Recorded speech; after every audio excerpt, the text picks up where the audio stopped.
It's Red Eye Radio.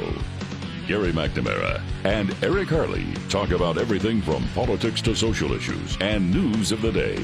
Whether you're up late or you're just starting your day, welcome to the show. From the Uniden America Studios, this is Red Eye Radio. Hello and welcome. He is Gary McNamara. I'm Eric Harley as we begin a Friday. Gary, how are you? I'm doing good. We'll get to the Dr. Phil interview. Okay. In just a couple seconds. Just behind the scenes, Eric was doing a little Dr. Phil for me. Yeah, I think it's time we just had a straight conversation. Let's get real. There's something wrong with him. We all know it. But before we get to that, by the way, I only said that. I mean, we got a couple of audio cuts coming up from it, but the only reason I said that I wanted to hear you just do the impersonation again. Don't sell me a travel trailer and call it a tiny home.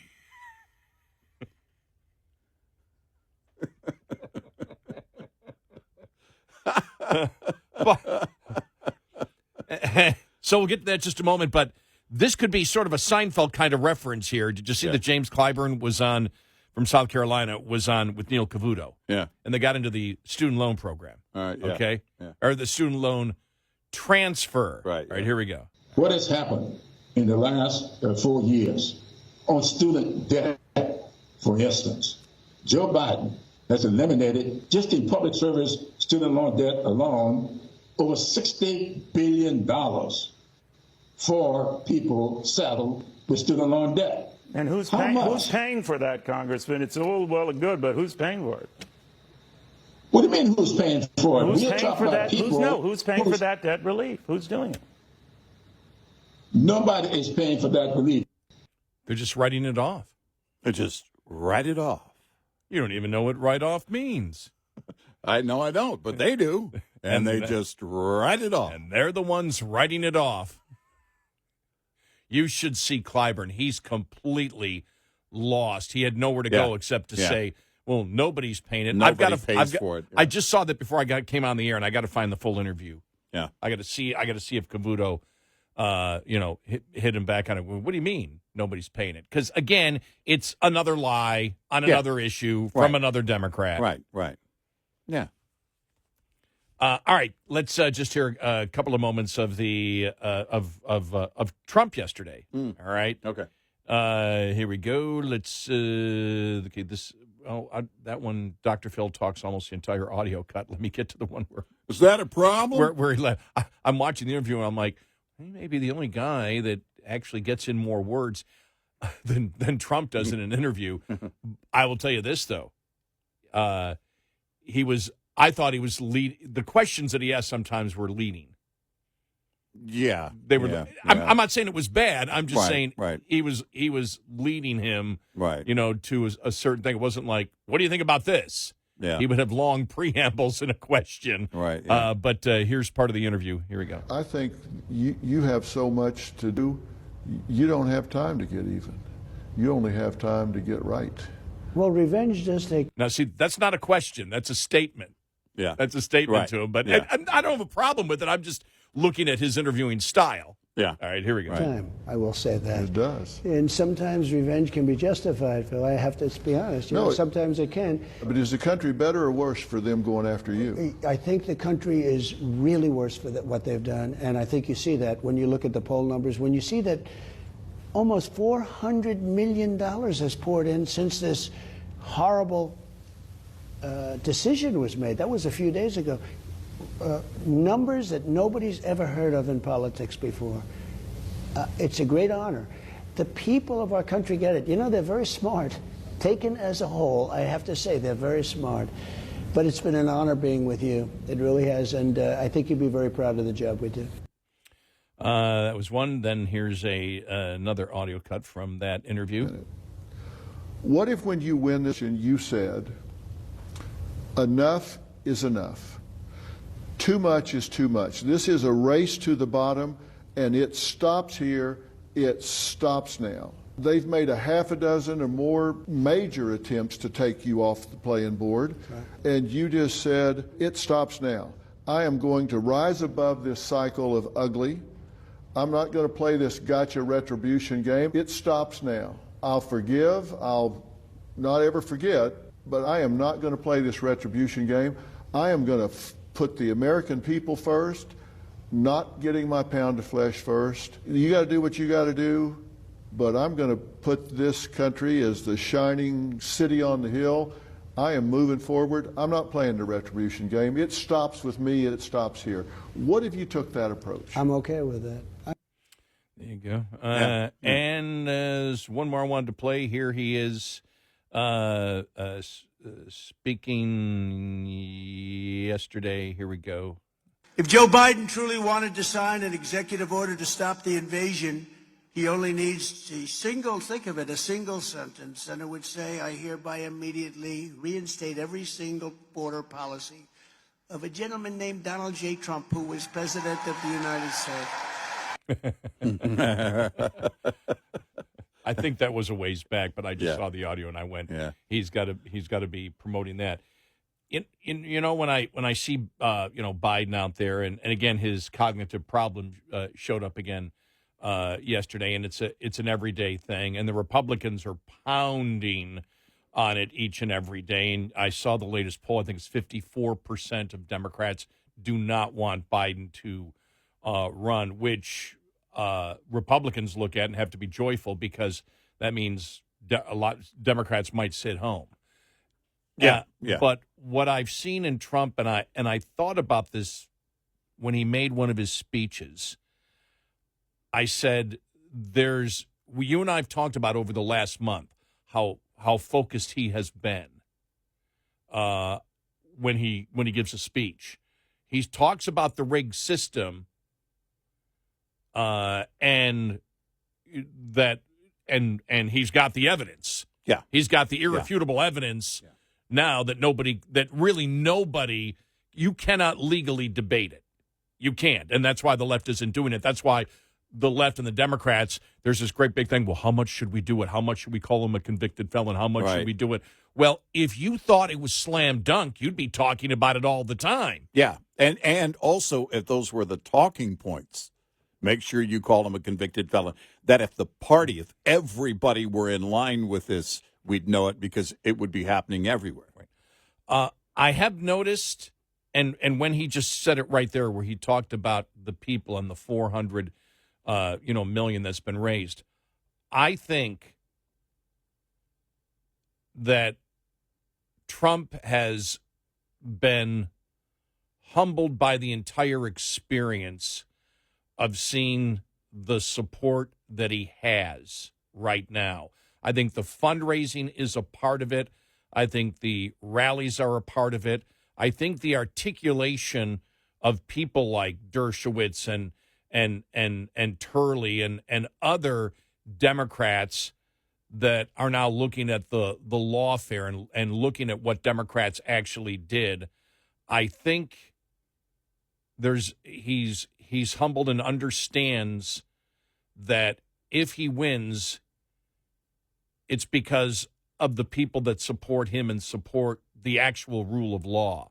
Yeah, right. And I think that just the style over the last month, you and I've had talks about this off the air. It's like, oh yeah, he's changed. And even that interview with Dr. Phil, he's changed a little bit. Look, the best revenge for Trump can't do anything. Trump's not going to be able to put anybody in jail. You've got, whether it's McCabe, and all this, and Comey, everybody panicking. Hey, he's going to throw everybody in jail. He's going to throw everybody in jail. He's going to throw everybody. He couldn't do it to begin with, even if he wanted to. His Justice Department could prosecute, but as you and I've said, you may have prosecutors that want to go after some Democrats, but constructionist judges that are called conservative, but they're actually constructionists and originalists of the Constitution, they're not going to do, as we explained last week, they're not going to do what liberal justices do. Liberal justices they believe they're little dictators, and the we've been dealing with this for 40 years. The Constitution is a living, breathing document, and if the people can't keep up with where things should be, then I'm a judge and I should make law. And that's the difference. You may get prosecutors in certain states to go after Democrats. It's the judges that make the difference, just like in the Trump trial. Bragg completely out of line, but the judge, to me, I'm not saying Bragg shouldn't be blamed for what he's doing, because it's horrendous what he's doing in New York City. But the real focus is the rogue judges. And the fear of the Democrats is the people of the country. The reason Trump is leading, and now that you saw the new polls out there, Trump still has his lead. Yeah. What the Democrats won't admit, and you see this even from their surrogates. Well, he's a convicted felon. Well, the rule of law was done. They're trying to put out the opinion that only Trump is crooked. That DAs, prosecutors, and judges can't be crooked. The American public knows better. Yeah, I think with Trump, I think there's a question that I have, and that would be observing the change over the last month or so. If you listen to him speak over the years, it sounds like everything is about him. Do I believe he believes everything is about him? No, but the way he talks, everything basically comes back to him. Now, I think he understands and sees that this is not about him. He sees what many are saying. That lawfare isn't about one person. And by the way, shouldn't be, because it should be the concern of the entire system collapsing. That if this were to be held up in appeals, which we don't think it will be, and it wasn't overturned, then we become a banana republic. And I think he understands. I think he has seen the big picture. It's just the way that he has talked. We're talking about his words politically. Right. Everything was kind of eventually traveled back to him. And now I think he understands. I think he has been.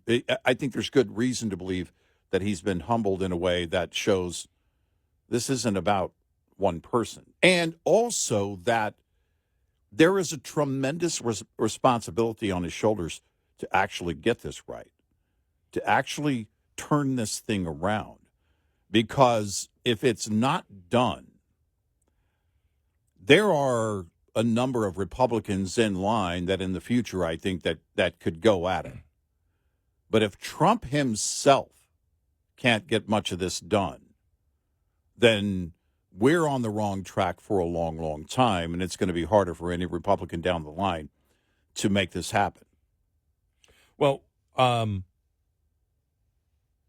forgot what I was going to say. I had a great point. Well, I thought I had it. Well, it must not have been a great point because I forgot it right before I went on the air. Oh, yeah. Back into my mind. The best revenge for Trump is just winning. Yeah, making it right. Winning and turning things around in a way with everything that he can do. No, but even before that, winning sends the message to the Democrats. Think about it.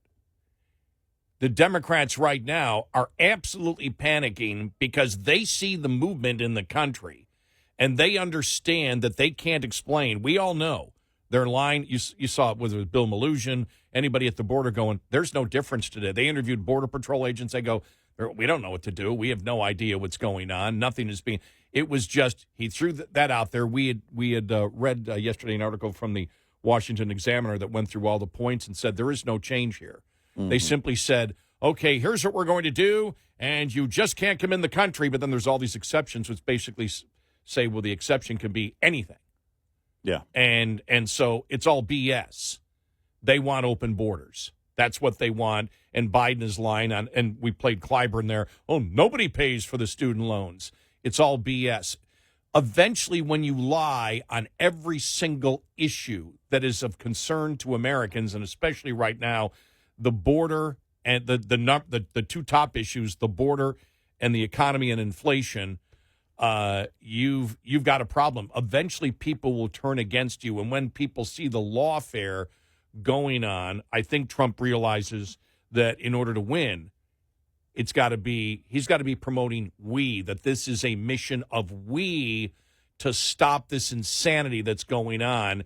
And you've done a great part. And I'm so appreciative of it, which you have said, $400 million in a week. I mean, that's insane. That's absolutely insane. That's insane. That's crazy. I mean, with high-profile fundraisers of $100,000 a plate for PACs, you don't see numbers like this. You just don't see the elite coming out like they're coming out now, much less the number of grassroots individuals that have never given politically. This is unbelievable. Well, and that's the one thing here. The Democrats it's the rule of law. It's the rule of law, as if courts are always right. Yeah. The American public knows better. Right. Yeah. They look back and they go, OJ, that was the wrong decision. Mm-hmm. Right? Yeah. But now what you have is, you've always had rogue prosecutors. You've had defense attorneys, that will lie. You've had you've had jury nullification, which obviously where somebody is guilty of something, they get off. But now it's invaded the prosecution. It's invaded the judges. And now the top law enforcement officer, Merrick Garland, it's also there. You cannot watch Merrick Garland and say, this guy doesn't want to answer anything. Yeah. He doesn't feel he's accountable to the people Right. at all. Right. 866-90-RED-EYE. This report is brought to you by Shell Rotella. With advanced synthetic technology, is designed to help keep your rig running with more mileage and less maintenance. Every driver knows the cost of replacing tires is a major expense. What if you could save on tire costs without sacrificing performance or safety? Consider retreads, a sustainable, cost-effective way to rack up your miles. The lower price tag of retreads might make it feel like you're sacrificing performance, but many of the quality retreads available today have proven to perform comparable to new tires. Plus, dependable tire performance also has to do with choosing the right retreads for your application and adopting a tire maintenance routine. Determining the position in which your retreads will be placed and what application they'll be used in should be the first steps you take when purchasing tires, whether new or retreads. Coming up, more with Gary McNamara and Eric Harley. It's Red Eye Radio.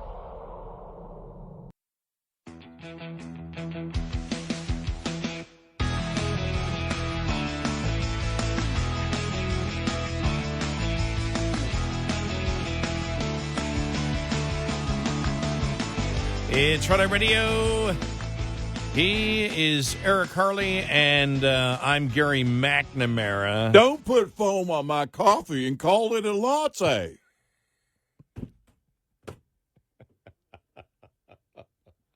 Well, that takes any seriousness out of anything on the show for the next few minutes.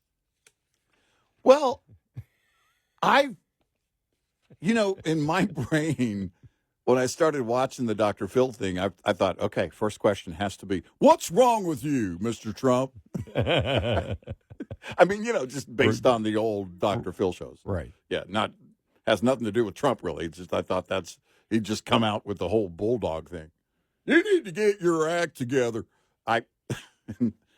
Apparently that wasn't the gist of the conversation. But I do believe you're going to see more of that because, I mean, was that a town hall? No. But I think you're going to see more and more those types of streaming interviews happen for Trump. The rally in Arizona, the heat got to a lot of people. They had roughly a dozen people that were treated for heat exposure out there in Arizona. But I think the rallies don't get as much play as they used to, but these interviews definitely do. Yep.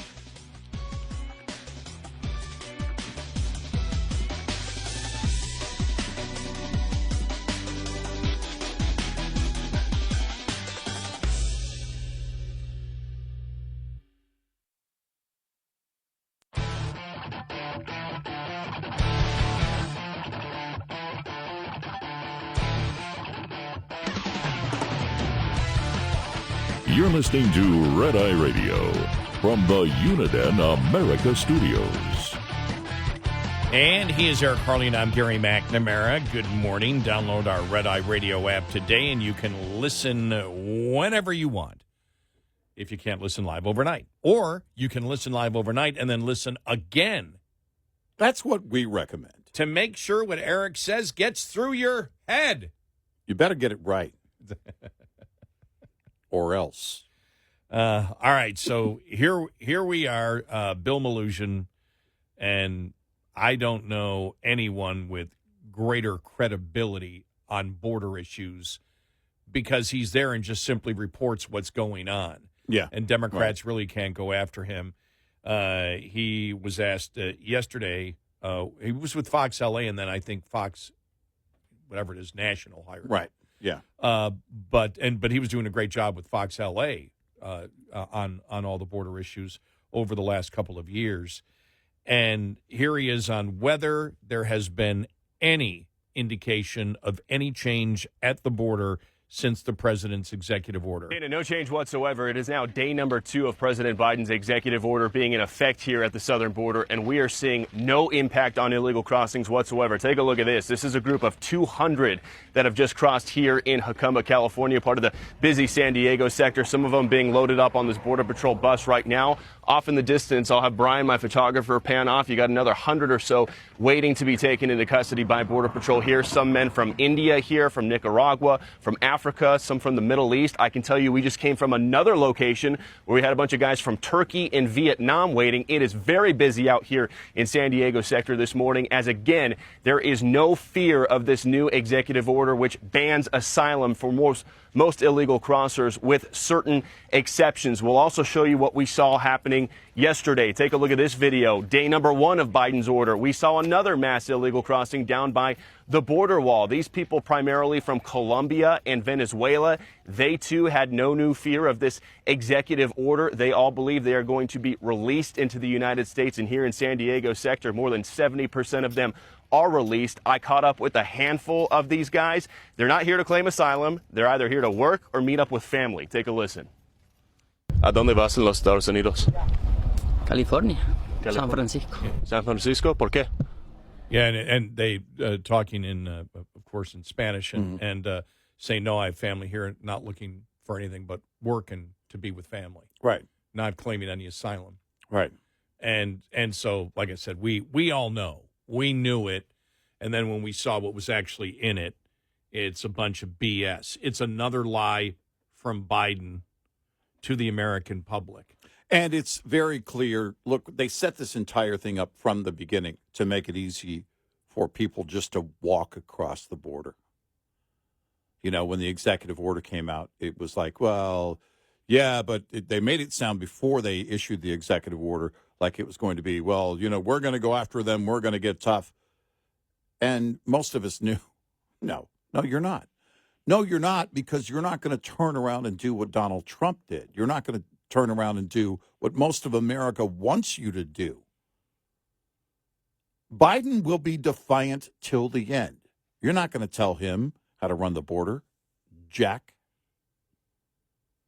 And I really wonder what the conversations went like. Because, you know, they had to, you saw the comments by Jen Psaki. And basically, being this is a vulnerable situation politically. Okay, it's always been a vulnerable situation to be in politically. The question is, where's the political will by Biden himself?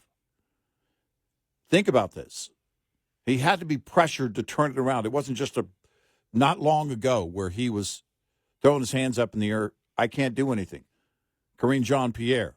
Well, no, this shouldn't be up to one person. This should be something that Congress can work together on and blah, blah. Yeah, we did. We have laws. And did you see ABC asked him, why didn't you do this in January? He right. said, well, because we had a deal. Yeah. No, they didn't. No, you didn't. No, you didn't. I mean, the pathological line is just, I mean, it's just like the Israel coming up with their deal. Yeah, I guess, right? You just make it up out of thin air. Yeah. By the way, Hamas has rejected the Israel deal, which was not an Israel deal. Right. But that was another. I mean, the lies. I mean, they're just. I would like to see. Well, it wouldn't take much, would I? Say a week of speeches. That'd be about 30 seconds, right? Or anybody asking a hard question, but every single thing. It's like every single thing on an issue that he comes out with is a lie. Yeah, it is. It is. And you and I have talked about that one of the biggest, that I believe the biggest problem, I'll speak for you, I believe the biggest problem that we have in this country is that we accept lying. If it fits our tribe or whatever, we will accept the line. I've always said it's less from Republicans, conservatives, but now with the Democrats, it's every single day. You know, look, Trump occasionally would lie, but when he would lie, it'd be about stupid things. When he was president, it's like, why are you lying about that? That's dumb. But on the issues, you knew exactly where he stood. Yeah. You would no doubt where he stood on the issues. And if he was going to, if he believed in an issue, he believed in an issue, and he would do whatever he needed to do. Democrats lie on the issues. Biden lies on the issues every single day. They say one thing and do another. And it's on every issue. Yep. And it's just like you just shake your head and you're like, will America eventually wake up to that you're being lied to? And what is it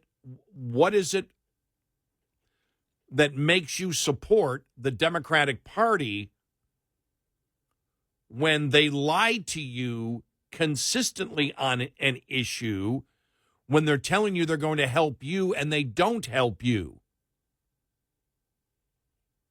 I don't know.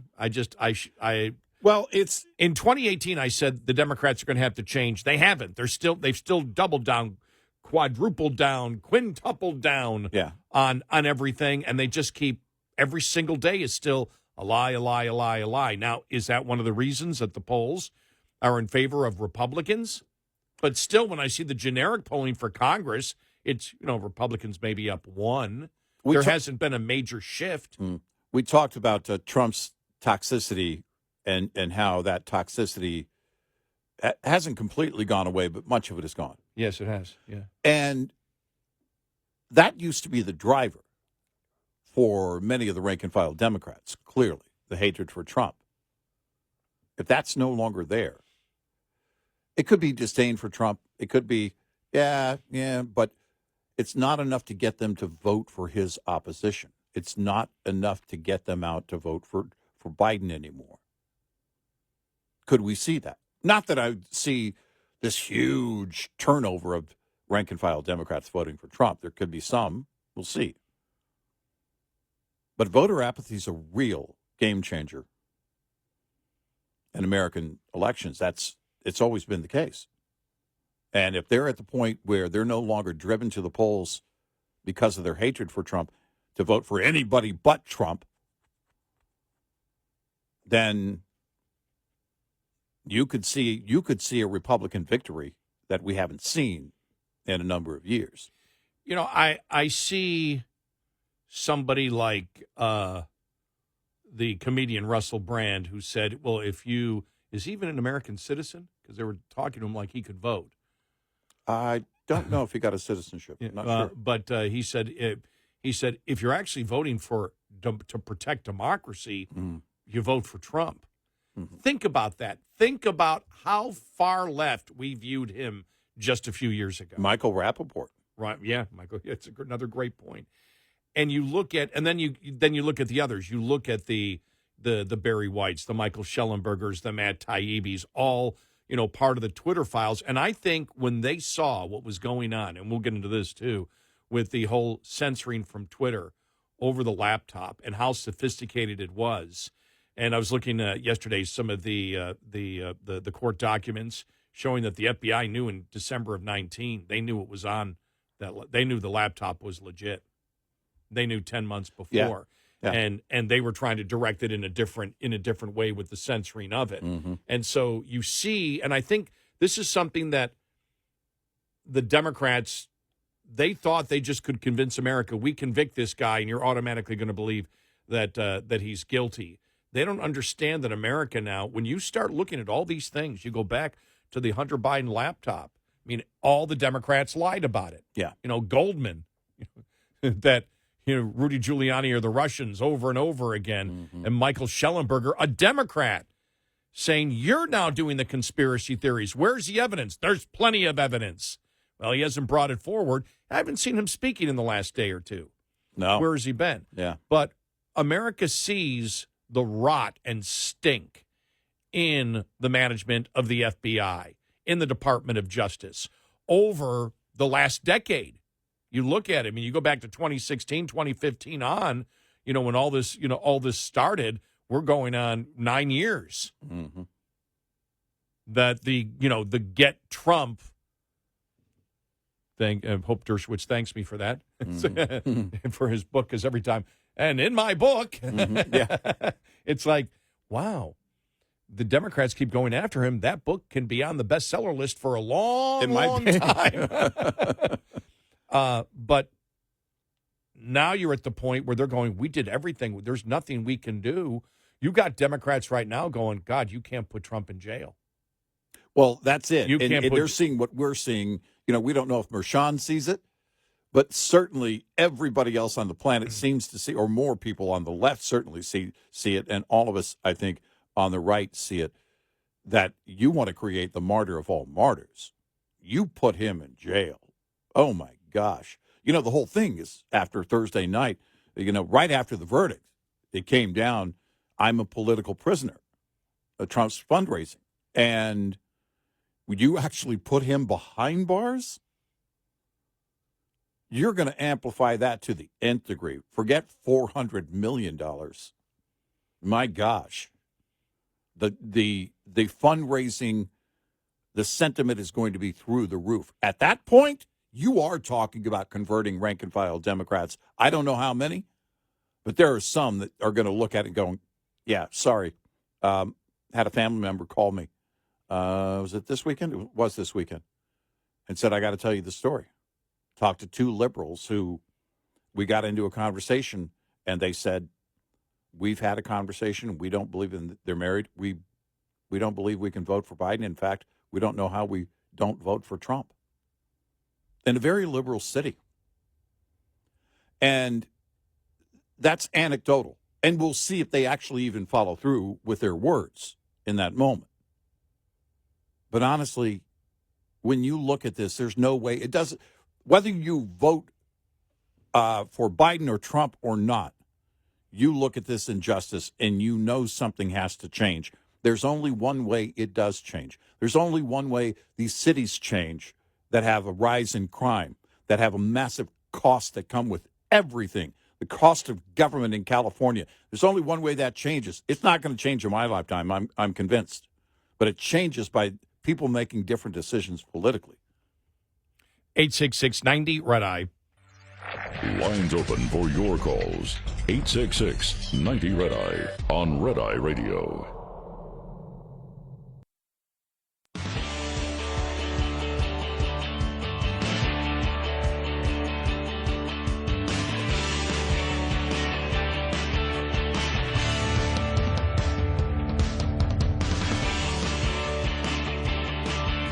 It's Red Eye Radio. He is Eric Harley, and I'm Gary McNamara. What I also find interesting is on the issues, the mainstream media really can't delve into the issues, even if they do, for example, when NBC did to the border.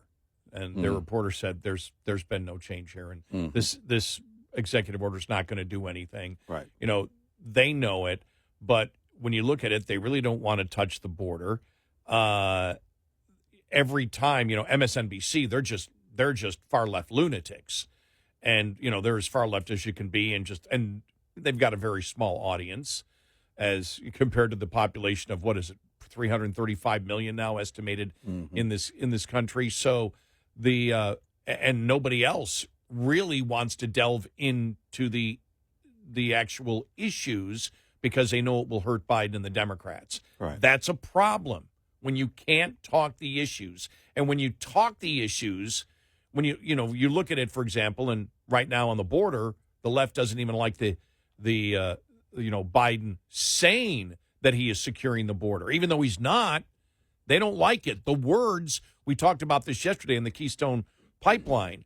The left didn't believe, the left believed that shutting down the Keystone Pipeline made global warming worse. Right. But they were okay with it because the language was correct. Yeah. Even though the behavior was the opposite of what they wanted, it was still what you say is more important. So they can't get into the substance of any issue out there at all. Meanwhile, the Republicans are pounding the issues. And on inflation, which is the other one, it's simply the greedy corporations, and why can't you stupid people see that things are absolutely great? Those aren't solid arguments. And when they don't even know what to do with calling him convicted felon or not, which is their biggest political pawn right now in the game, and they don't know how to play it.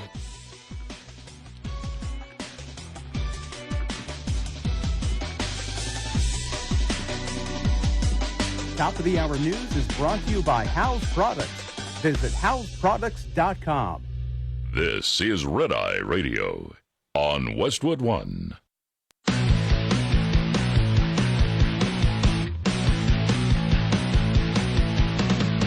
Now, it's Red Eye Radio. Gary McNamara and Eric Harley talk about everything from politics to social issues and news of the day. Whether you're up late or you're just starting your day, welcome to the show. From the Uniden America Studios, this is Red Eye Radio. All across America and around the world, we are Red Eye Radio. He is Eric Harley, and I'm Gary McNamara. You know, when you look at the last couple of weeks, and if you're somebody who has just paid a little bit of attention to what's gone on over the last, really since the last election, and even before that, and you see, because the Democrats right now, what they're doing is saying, basically, we've got to jail Trump because he may jail us. Yeah. And they're doing that in order to shore up their base. Because if you're somebody who is an independent, and this is, I believe, the reason that you see Trump leading, in Virginia, what did he lose Virginia by 10 points, and now it's tied? Mm-hmm. Back in 2020, what you're seeing is people recognizing all the lies of the left. You know, you go all the way back to Russian collusion, which was a complete lie and a setup of the Hillary campaign at the Trump campaign. You may have a few people out there saying it, but they don't really get much news anymore because you can't use that because it's easily thrown right back because the facts are Trump did not collude with the Russians to hack the 2016 election. In fact, the only people that dealt with anything close to the Russians were the Hillary campaign, having Iggy Danchenko, a Democrat operative, who, in a drunk fest, created all the salacious allegations of the dossier. Everything that you see, the rot inside of the FBI, the rot inside of the Department of Justice, that was even there when Trump was there. Yeah. The liberal bureaucrats were still there. It's all come to the forefront now. Yeah. And so you look at that, and that was a lie. You look at the laptop.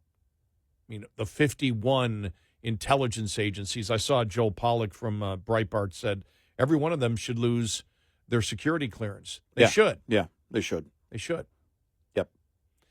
Here's Tony Blinken, who came up, remember, with that idea to get those 51 to sign the letter. Here he is back in, this would be 2020. When it comes to the challenges posed by Russia, you kind of have to start with making sure that you're actually standing up to and confronting Mr. Putin, not embracing him in ways that are still inexplicable, as we've seen under President Trump.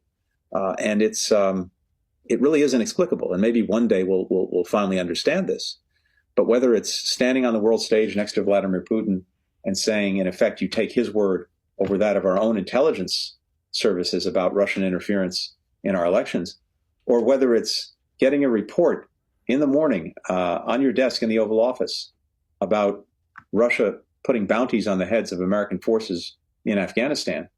Remember, that was false. Right. Remember that? That was false. And then doing nothing about it, speaking on the phone to Putin at least 6 times after getting that report and not even raising it, even inviting him to the United States. Again, very hard to understand what is going on here. What is easy to understand is that's not what Joe Biden is president. That was Blinken back then. And as we all know, Trump had every reason. We had every reason not to believe Brennan and Clapper. Every reason not to believe the intelligence agencies, because the intelligence agencies were working against the best interests of the United States. Yep. Well, let me put it this way. The leadership of the intelligence agencies were working against the United States. Right. He had every right to do that. And we know 51 of them lied. Blinken was the one that really organized it. As we know, Blinken was the one who was lying. Blinken was the one. It wasn't Russia disinformation we had to worry about. It was United States disinformation of the Biden campaign and Democrats that we had to worry about. Yeah, you know what's interesting here is that this has the potential to be 2016 on steroids in terms of a victory for Trump, far beyond what 2016 even did for him. And the difference is what is on his side now is the truth.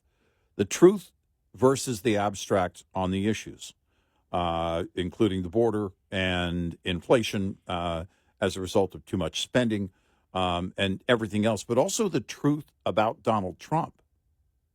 Back then, in 2016, we started hearing all of the rumblings of the whole Russian collusion thing, which turned out to be a hoax. But they started floating those words out there, and then there were far too many people that didn't know whether it happened or not. If you listened to the media, you were led to believe, oh, it was a fact, that it actually did happen. Then even into the Trump presidency. Oh, yeah, it definitely happened. And now all of that is all but gone. And the truth is what's working for Trump and, by default, the Republican Party. The truth versus the abstract on the issues, and the truth about everything they were saying about Donald Trump. And just in the last week with the laptop, you have to realize everybody on the left was lying about that. Yeah. On COVID, we saw what happened with that. And then the censoring that came with it, the government cooperation. And as we know, the FBI knew that the laptop was legit 10 months before October of 2020 when the New York Post wrote the story. Yeah. And Democrats, even up until a couple of months ago, you had Goldman saying, no, that there's evidence that exists, that Giuliani and the Russians tapped into the laptop. We now know that wasn't true. By the way, I forgot where somebody was talking about the fact of why are we even covering the Hunter thing? It's not about his father. And it's like, well, the gun charge may not be about his father, but the laptop is about his father. Yeah. And the laptop is the evidence that's being used even for the gun charges, as well as other charges probably coming down the pike on taxes and things like that. Mm-hmm. But it was, so you look at the laptop and what went on, and that showed the rot inside the FBI. That showed the rot inside the Department of Justice, and it's still there today. But you take it as a whole, and you look at it because I think that's what somebody like Russell Brand is looking at. They're looking at the censoring of information. Mm-hmm. They're looking at the fact that the Democrats who scream that they are against disinformation and working against disinformation, and that the other side are the purveyors of disinformation, are the biggest purveyors of lies and disinformation. Yeah, that's it. it's not just that adds to what I was just saying. In fact, in a big way, it's not just that they're learning the truth about a lot of this stuff.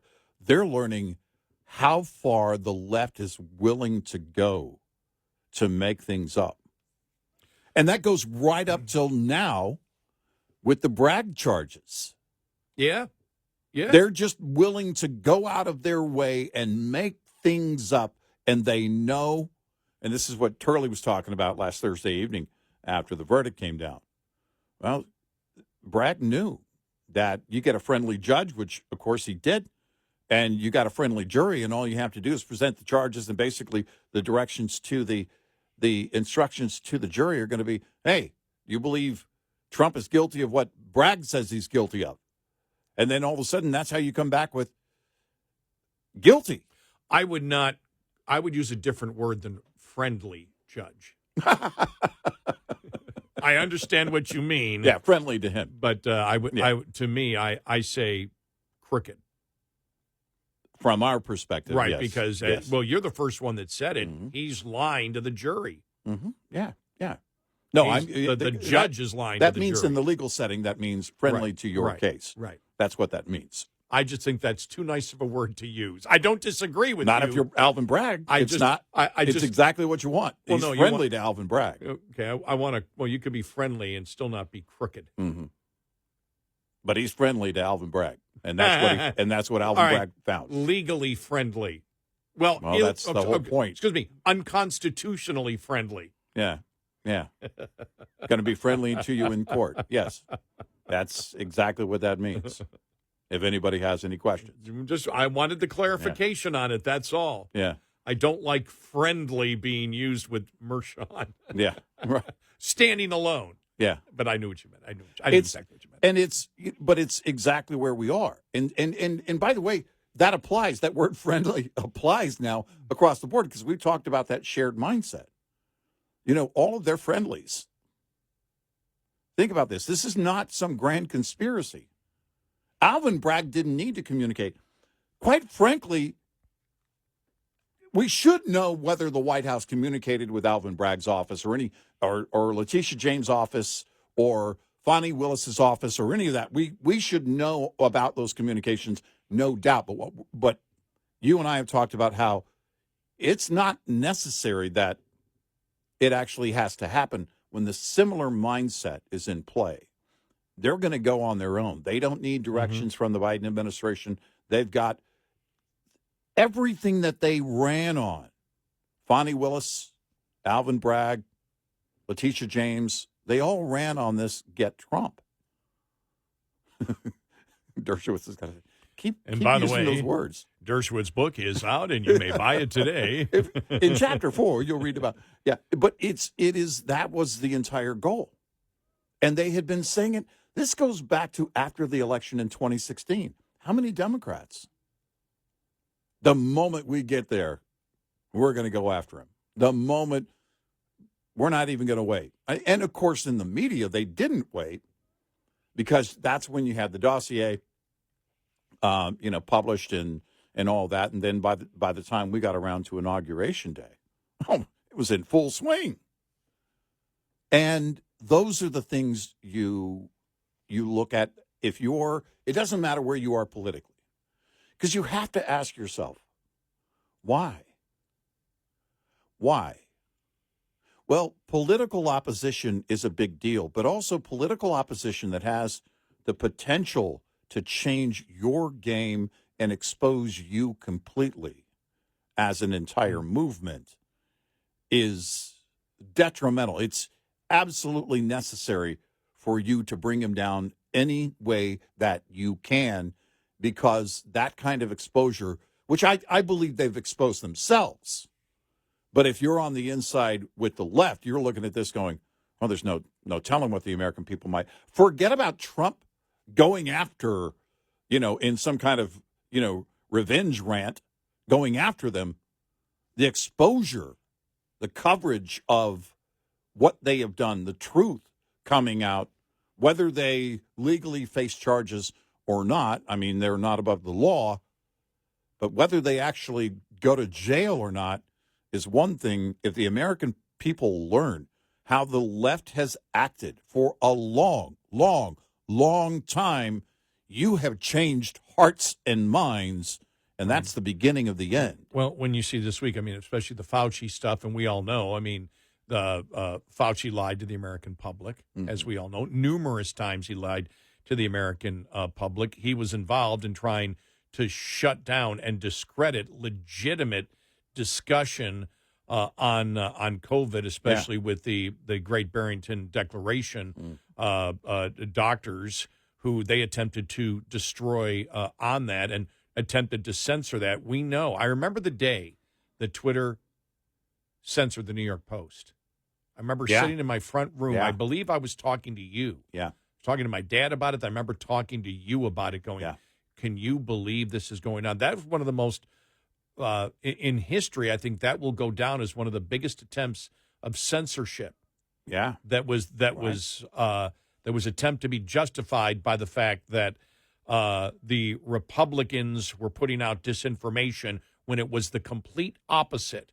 It was the Democrats, and it was the FBI. Yep. It was the Democrats, the FBI, the liberal bureaucracy inside that was lying to the American public and trying to say the other side is lying to you, and they were the ones that were lying all the time, and they were attempting the government to intimidate and shut down social media and influence other media not to cover the truth. And that's a fact now. It's a fact. There is no way through the Twitter files and through Zuckerberg himself. Well, no, at Facebook, the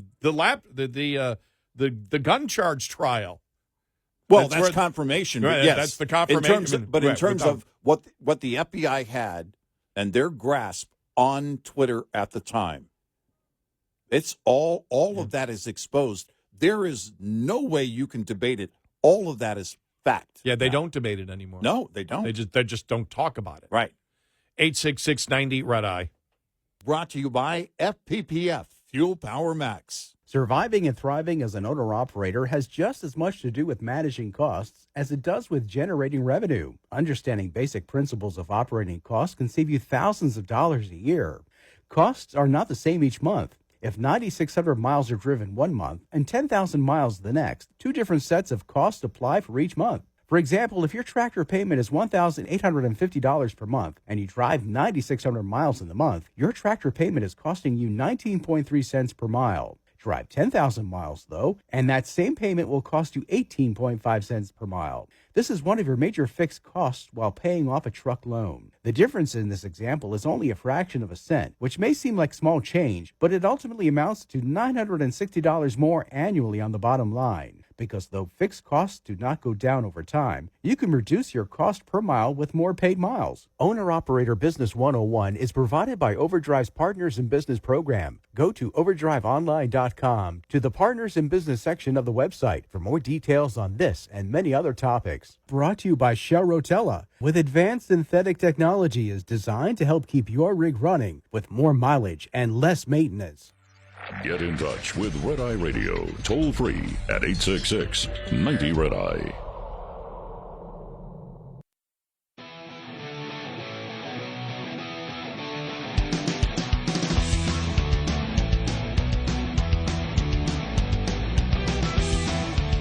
It's Red Eye Radio. He's Eric Harley, and I'm Gary McNamara. No, I didn't see that story. You're just telling me about a story as we're going into the... yeah, apparently Hochul is getting even more backlash on floating other new taxes instead of the congestion fee that she slammed the brakes on. And this is the problem, is that the story's already in the spotlight. You brought it back to the spotlight. That congestion fee, as you and I pointed out, has been in the spotlight. We've been talking about it for years. And then you decide to slam the brakes on it. Well, you can't start in the same sentence talking about raising taxes in another way. You're going to get hammered over and over again. You might want to wait until November 6th to float that idea.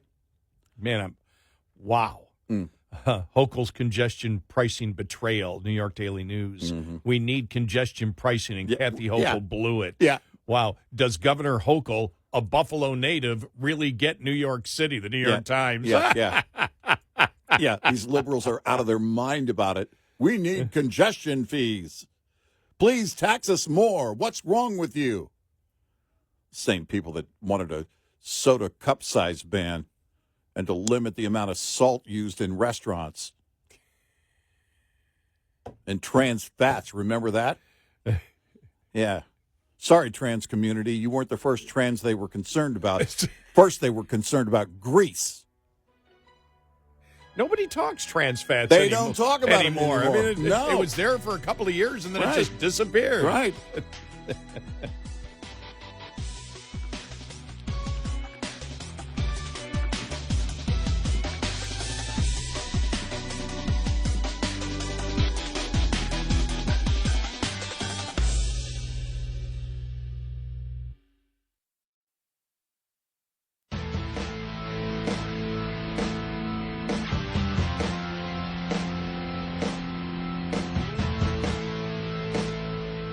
Get our Red Eye Radio app in your app store.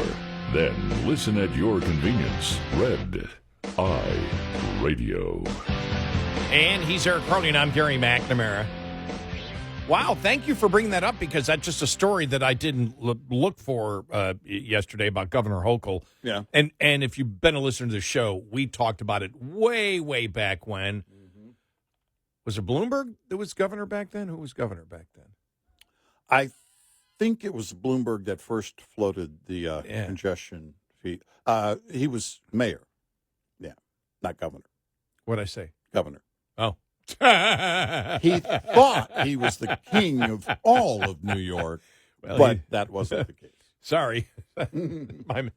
my mistake. I just remember when he ran for president, how quickly that blew up. Oh, my gosh. But I'm just reading here, business leaders furious at Hochul reversal on the Manhattan congestion charge, because that would have raised $1 billion. It would have raised $1 billion, and they were hoping to force more people onto the subway system. Right. Which wasn't going to happen, likely. And so they want, but it was going to raise $1 billion. And then when she said, well, we're going to put it to a payroll tax for businesses, they're like, what? And we said, don't you, and tell me this isn't true. What are the favorite taxes? What do they talk about the most? Right now, they talk about the greed of corporations and that we need to raise corporate taxes. Mm-hmm. The left understands that, well, some of the left understands. Here they don't. Here they were ready to, everybody seemed, all the left seemed, and businesses, they may not be on the left, but they're like, well, you're going to tax us now. No, tax somebody else. Mm-hmm. So everybody in New York wants more taxes, but they don't want to pay them themselves. Right. But as we've talked about the fact, the favorite thing from liberals is corporate taxes. So corporations are greedy, and so you should tax them. And then the next response would be, but economics teaches you that if you raise the cost, they're going to pass it on to the consumer, which means it's a stealth tax, and it hurts the poor the most because the poor have to pay it. And so what you're doing, talk about immorality, you're secretly taxing the poor and hurting the poor more through higher prices. Right. And their response is, no, corporations won't pass it on if you raise the prices. Well, you just said they're greedy and they're raising prices because of inflation, because the costs have gone up for labor and everything else, and that they're greedy and they're raising prices, and now you're saying they're not going to be greedy and raise prices if you put this tax on. Right. Nothing makes sense in liberalism. Right. In 2024. Well, or 2023 or 2022 or ever. But it's amazing, and businesses are like, no, don't put the tax on us. Tax, put the original tax on cars coming in and trucks coming in. But when you actually look at it, it's like any of them are going to raise the cost. Yeah. You put, what was it, 34 for small trucks? Every time you go in. 20, I think it was 24 for 24, small, and then 36 for large trucks. Yeah. Well, the trucks have to get in. They're delivering stuff. Yeah. Who's going to be affected by that most? Small businesses. Yep. and they got to pass it along to their consumer Yep. to the point that the market will bear, because they can't pass along everything if the consumer won't pay the increased price.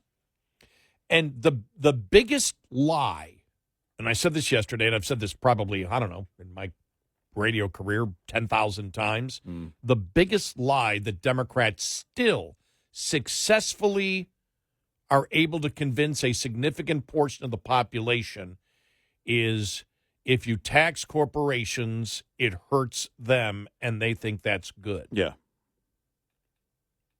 No, they do. They think they can get away with it. And they justify it by saying the corporations are greedy, and for some reason, the public, for the 42 years that I have been covering news, never asked the next question, which is, well, who pays for it eventually?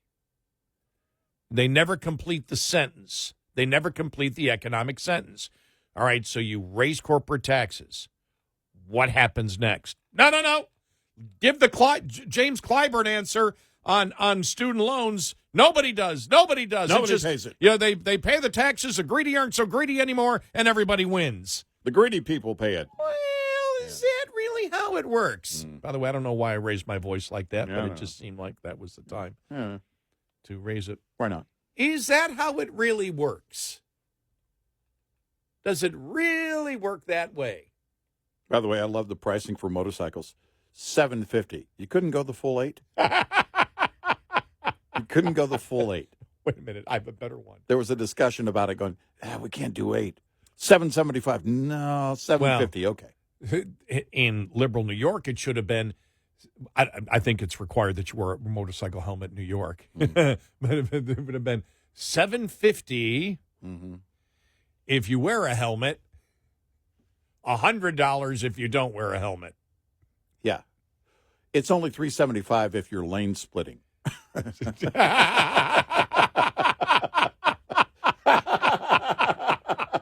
only take up half the room.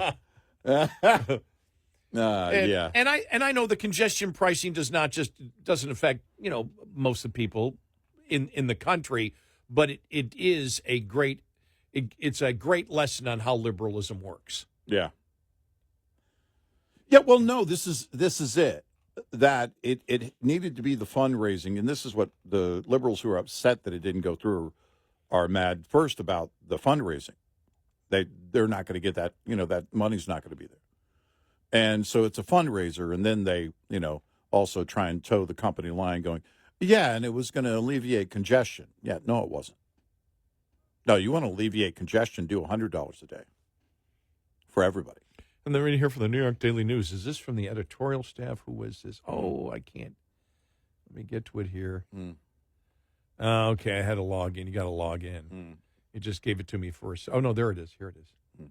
It's back again. Alex Mathieson.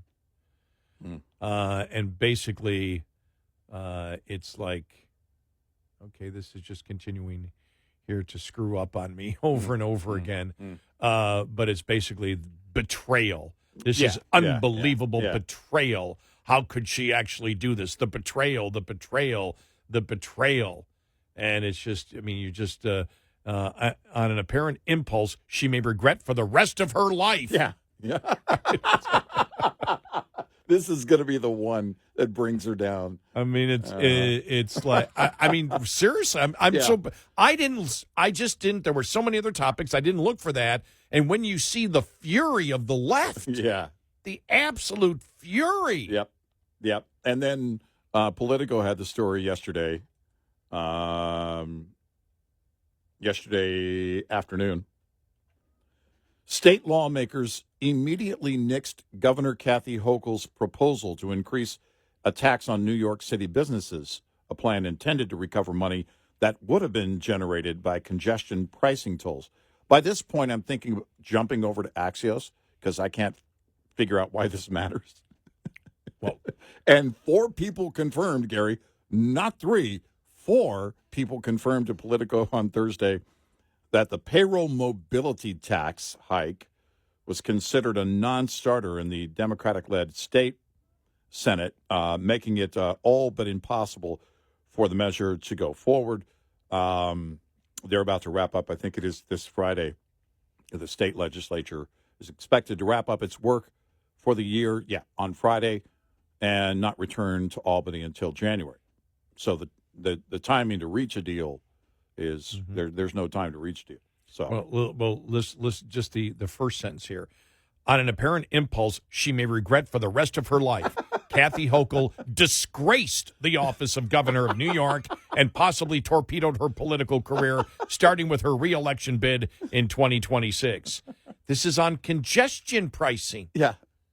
I mean, it's like, sorry, you've got to go for this tax. Right. If you don't go for this tax, because when you think about it, just taxing business in New York, or would it be a state tax across the board, or a mobility tax?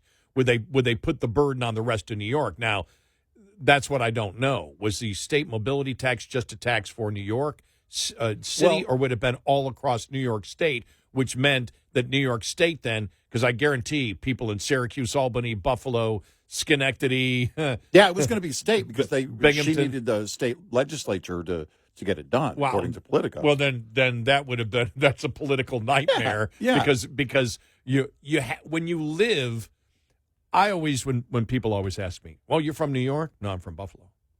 Well, you're from New York? No, I'm from Buffalo. Well, you're from New York. It's in New York State. Maybe technically, but no, I'm from Buffalo. It's like, right, yeah. And there, when you live there, the culture is that New York City, because of what people don't understand, you have, in like every major city, you have liberals that are there, but the suburbs, the rural areas of New York are all Republican conservatives. You'll find in the suburbs and in the rural areas, people that are just as conservative in New York as they are in Texas or Florida or Oklahoma.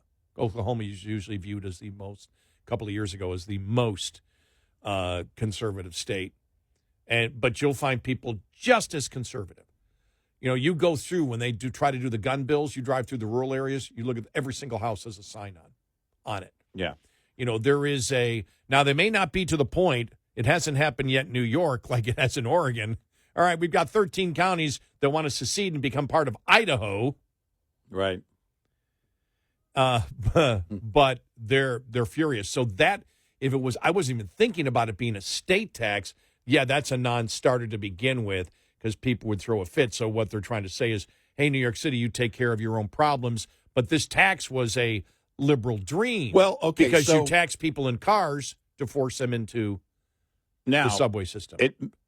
I don't know why it required the legislature. But it's just New York City? Well, here's the statement from, according to Politico, from Hochul. From the Partnership for New York City. Ordinarily, a Hochul ally said in a statement, not her, but this Partnership for New York City, the payroll tax burden is entirely on New York City, which is already the most highly taxed city in the country. The governor should allow congestion pricing to move forward. They're against the payroll tax burden.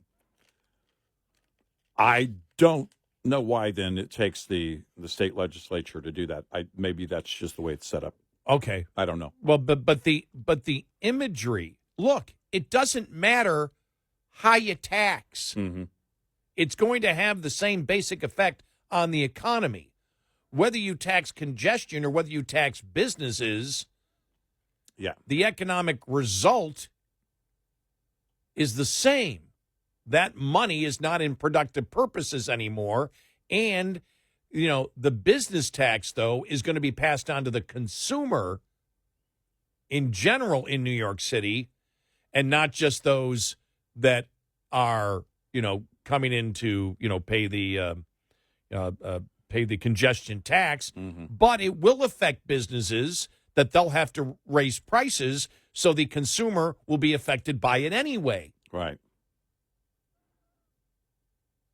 Yeah. Am I missing something? I don't think I'm missing anything. No. Well, and, this Partnership for New York City was saying also in their statement that congestion pricing spread the MTA's funding burden equitably, we love that word, across all the constituencies that benefit from the mass transit system that support the tri-state regional economy. Yeah, but not really, does it?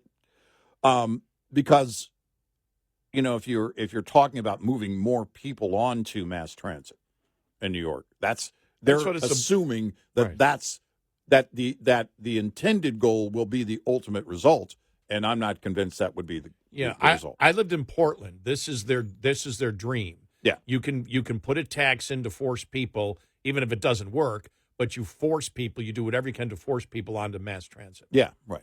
866-90 Red Eye. We'll be right back with more Red Eye Radio with Eric Harley and Gary McNamara.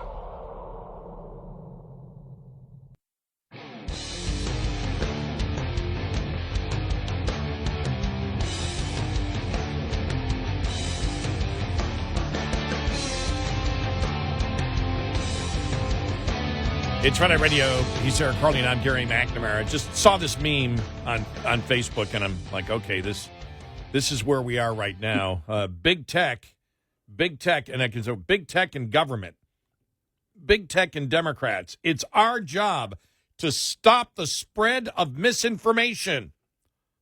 Then it says also big tech and government, and it shows a pregnant male. Yeah, right. Yeah, that's what we're dealing with. Laughable. People aren't stupid. People aren't stupid. No, they aren't. They see what's going on, and here's the thing: they also don't have to engage in order to gauge, for us to gauge where they are. Ultimately, it's how does it change how they vote, how they behave politically is what we're questioning, and I guess we'll find out November 5th.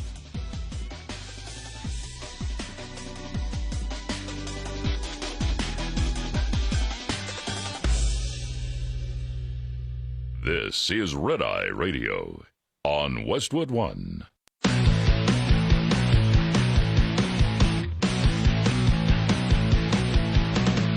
Now, it's Red Eye Radio.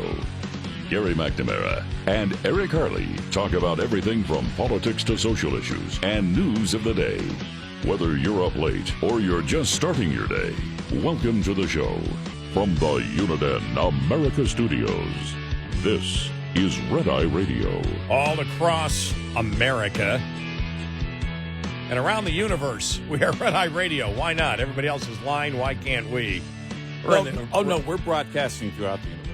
That's true, because the signal from the radio stations do go out into the universe. This is going to, in fact, come flying back at Earth in like 300 or 400 years. I think it's more light years than that. Could be.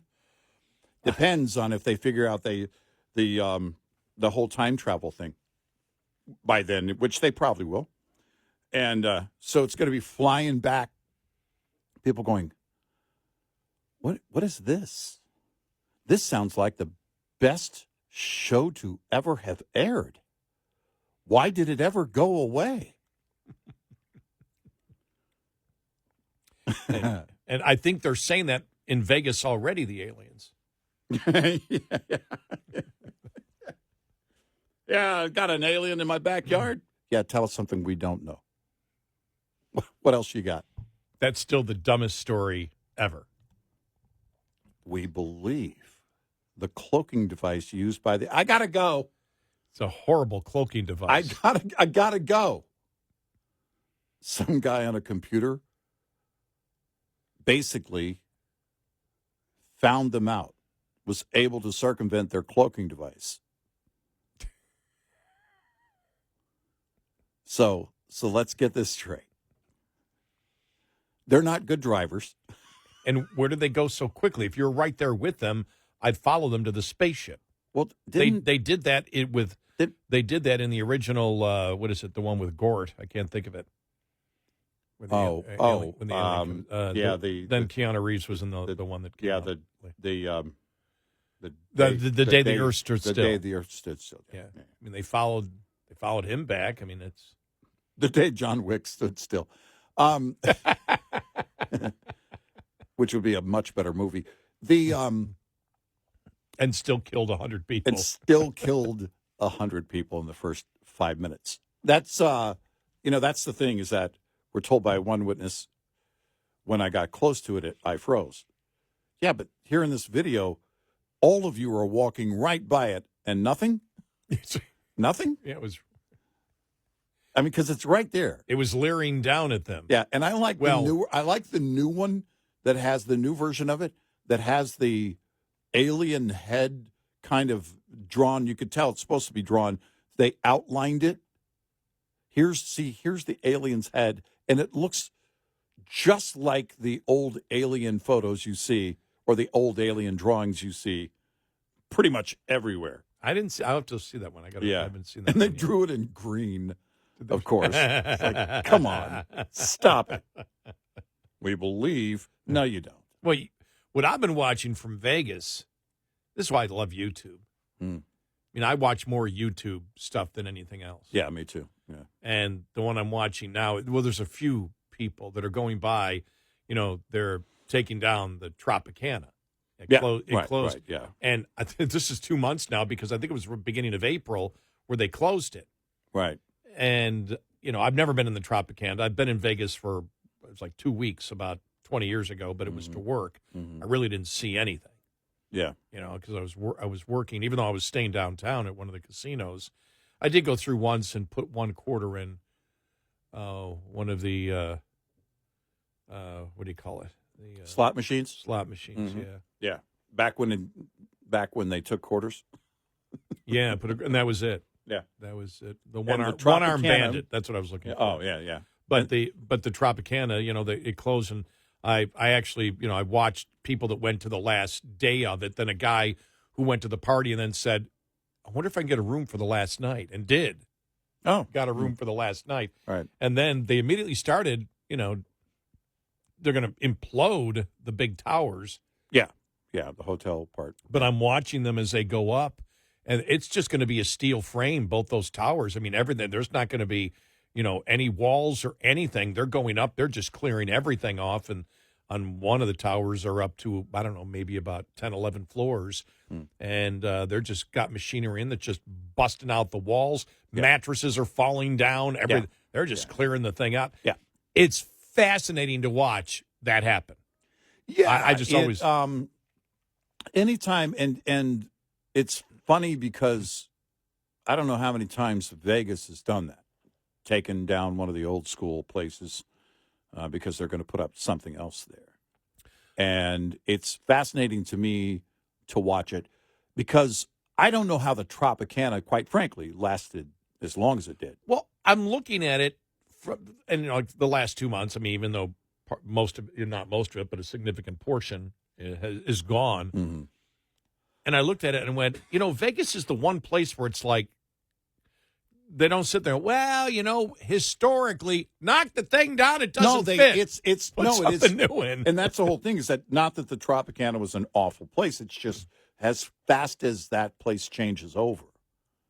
Watching all these, things, change out, and it's gone through, I don't know how many changes just in the time my wife and I have been going, which is early 90s, about I think 91.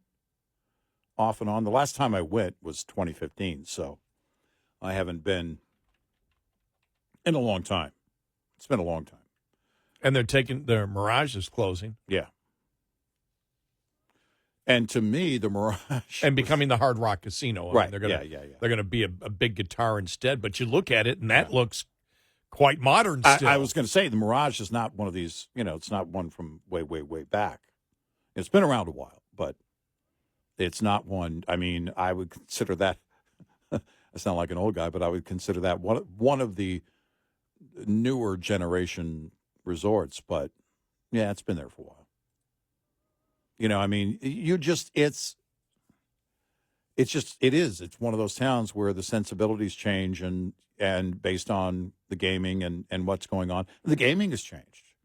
You have native casinos all over the U.S. now that have changed the game for people who travel to Vegas or Tahoe or Reno or any of these towns, other towns to primarily to gamble, to play, and now they don't necessarily need to get on a plane, and that's kind of changed things. It's always fascinating to me what the sentiment is of the public, of things like that, what we want.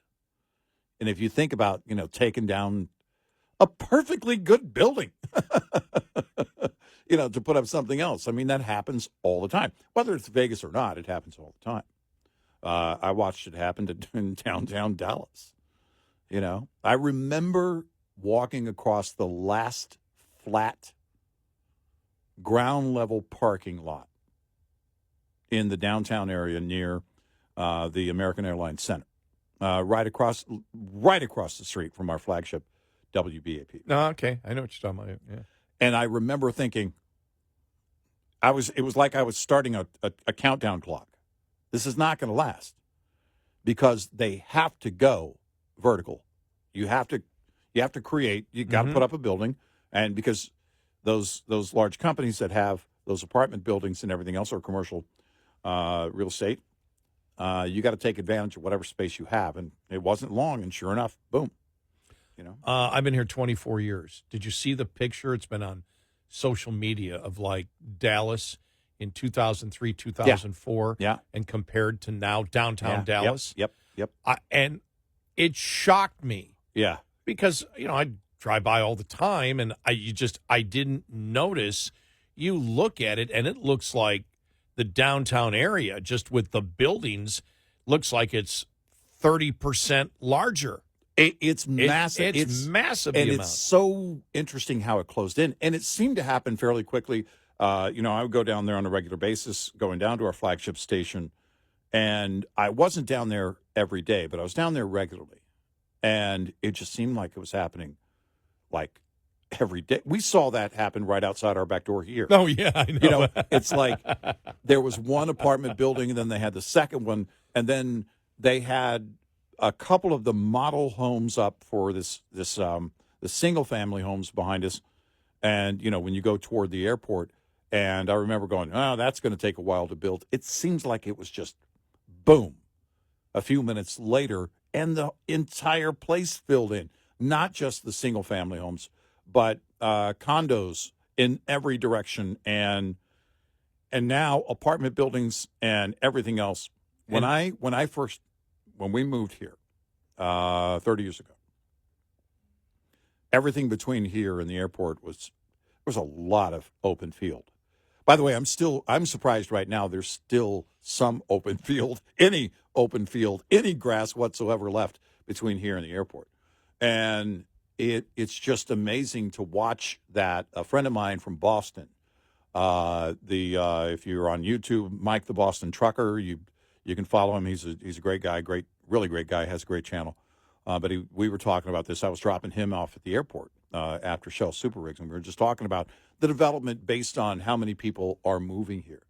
And it's just amazing to think about when you tell people we're getting well over 100,000 people a year move to this area, and that kind of development, you want that. By the way, you and I have talked about it. I want this kind of expansion for every state. I want this kind of expansion because that's indicative of an expanding economy.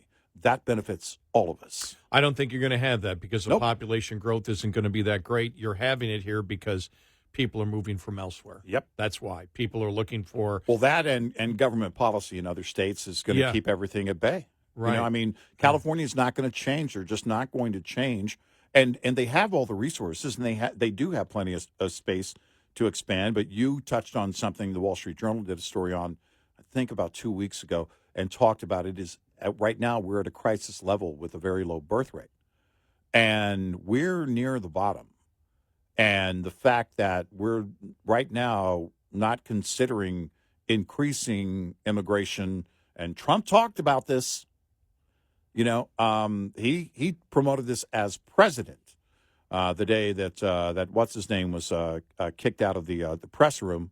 That's Jim Acosta. Yeah, Jim Acosta was kicked out of the press room. That's the actual conversation they were having in the moments leading up to that. And you talk about, okay, what is required? What's required? Well, the Wall Street Journal laid it out, and we are going to, this could lead us to an economy, just a real low spot if we don't do something about the low number of workers in this country. We don't have that expansion. And when we have every left blue area working against growth, they don't care.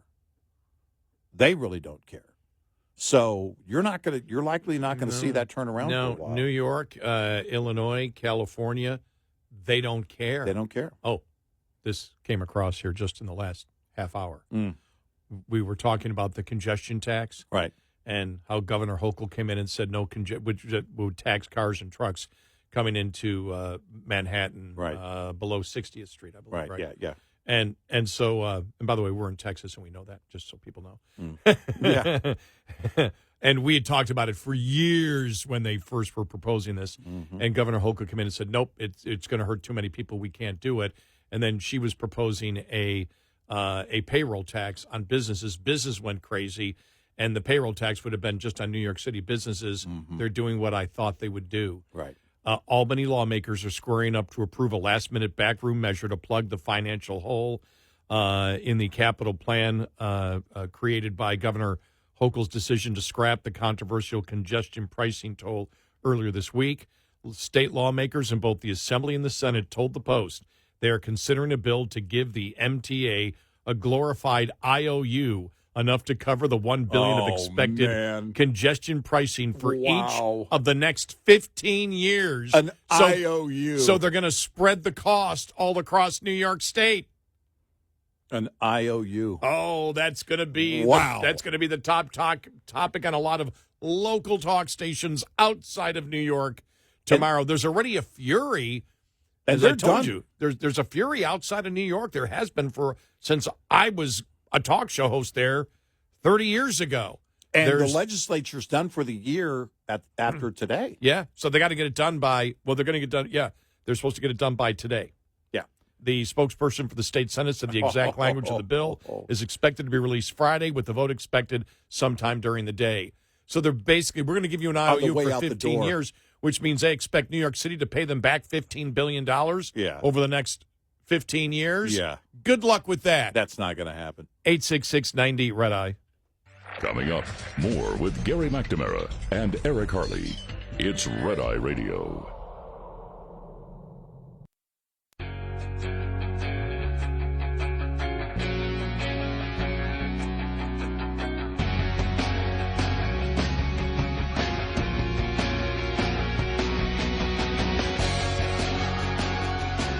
It's Red Eye Radio. He's Eric Harley, and I'm Gary McNamara. An IOU. I just love that one. It's exactly what I just living in New York as long as I did and being a talk show host at, two different stations in New York. Yeah. I just said, if they can't do the business tax because, just for New York, because they know raising $1 billion a year for a city. Yeah. It's a huge tax increase. The state of Illinois put the $1 billion tax in there, and people threw a fit. So it's like, okay, what are we going to do? We got to raise this money, plus we need to force people back into public transit. All right, call it congestion pricing, and go after these people. And then go after businesses, too, which is why they went after, because there's no reason, if you're going to do congestion pricing, to go after trucks. Right. Because they've got to get in there. Right. And so it was always a fundraiser. Right. And because make the case that trucks are only going to go in now twice a day. It's going to be tougher for small businesses to make it. So the next thing they're like, okay, Hochul nixed that one. All right, what do we do? Well, she wants to put a business tax on. Business went crazy. You can't put $1 billion right now in New York City, $1 billion in new business taxes. Sorry, you can't do that. What do we do? Well, the state legislature will just give them $1 billion for the next 15 years, call it an IOU. We're sure that New York City will pay us back, but we'll have the taxpayers of New York cover New York City. This is how loud the negative feedback was from the liberals who were screaming about that $1 billion. I guess we'll have to do something last minute. What do we do? Give them an IOU. I mean, that's the stupidest thing I've heard in the last 30 minutes. Just like, wow. It's just insane and they're doing it on their way out the door for the year. Yeah. Just tax the whole state. Yeah, just vote on an IOU. Tax the whole state to fund the New York City subway system. Yeah. That is not going to go over well. No, it isn't. Even in Albany, where they're making the decision. Exactly. That will not go over well in Albany or Schenectady. Think about this, too.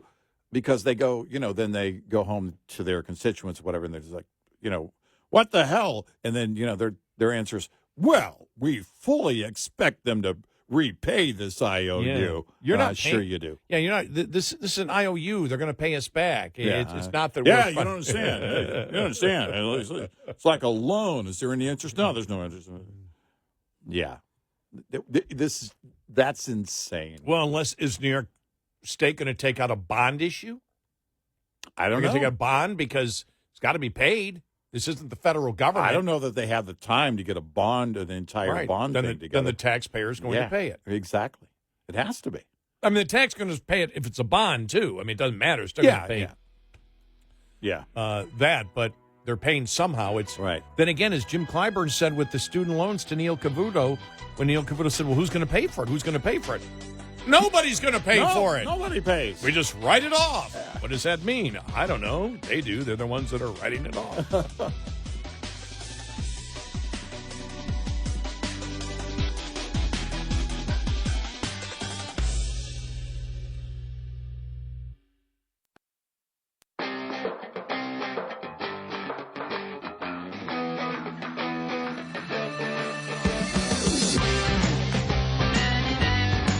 You're listening to Red Eye Radio from the Uniden America Studios.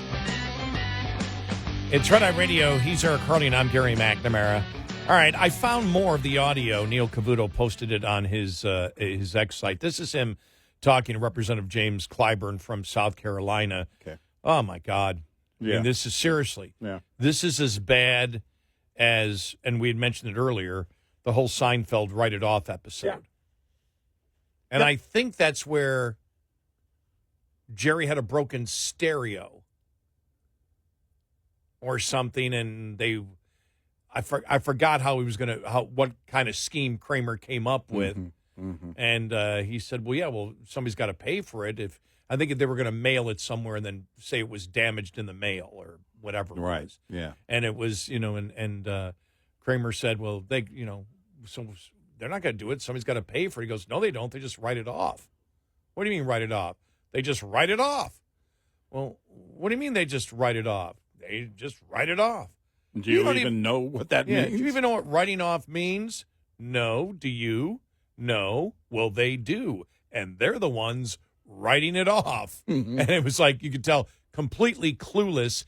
Clyburn here, too. I mean, we're talking basic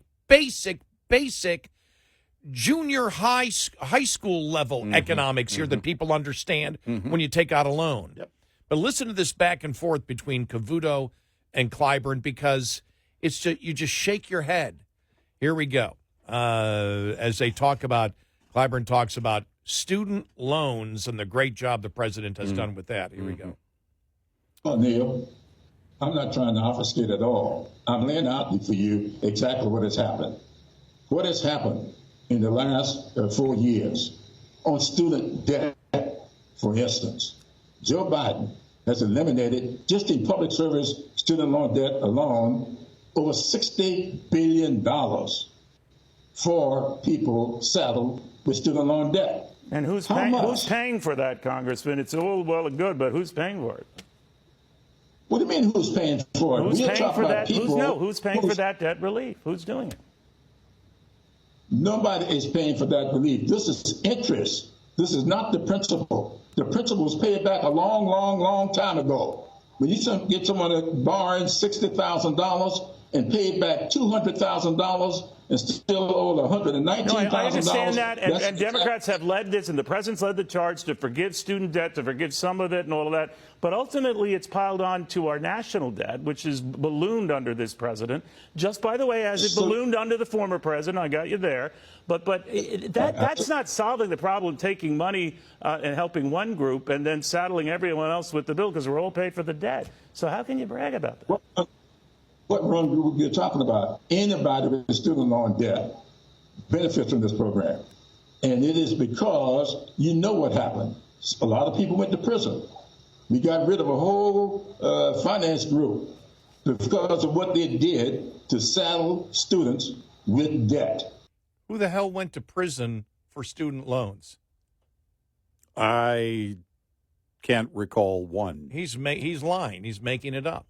Yeah. He has to make it up. They've got, and this is where we say, and if you, on every single issue, you know, we, back during the Obama administration, remember that? Remember, I think I was the one that came up with it. I said, Eric, I think what they're doing is they're lying about every single issue. So the Republicans will sit there and say, but you're lying on that. You're lying about this. You're lying about this. And Obama will sit there and come back out and just go, you know, look at the Republicans. They claim we lie about everything. That's all they got, that we're lying about everything. Of course we're not lying about everything. Well, after you go through a decade of that, people start realizing, oh, my God, they are lying about every issue, aren't they?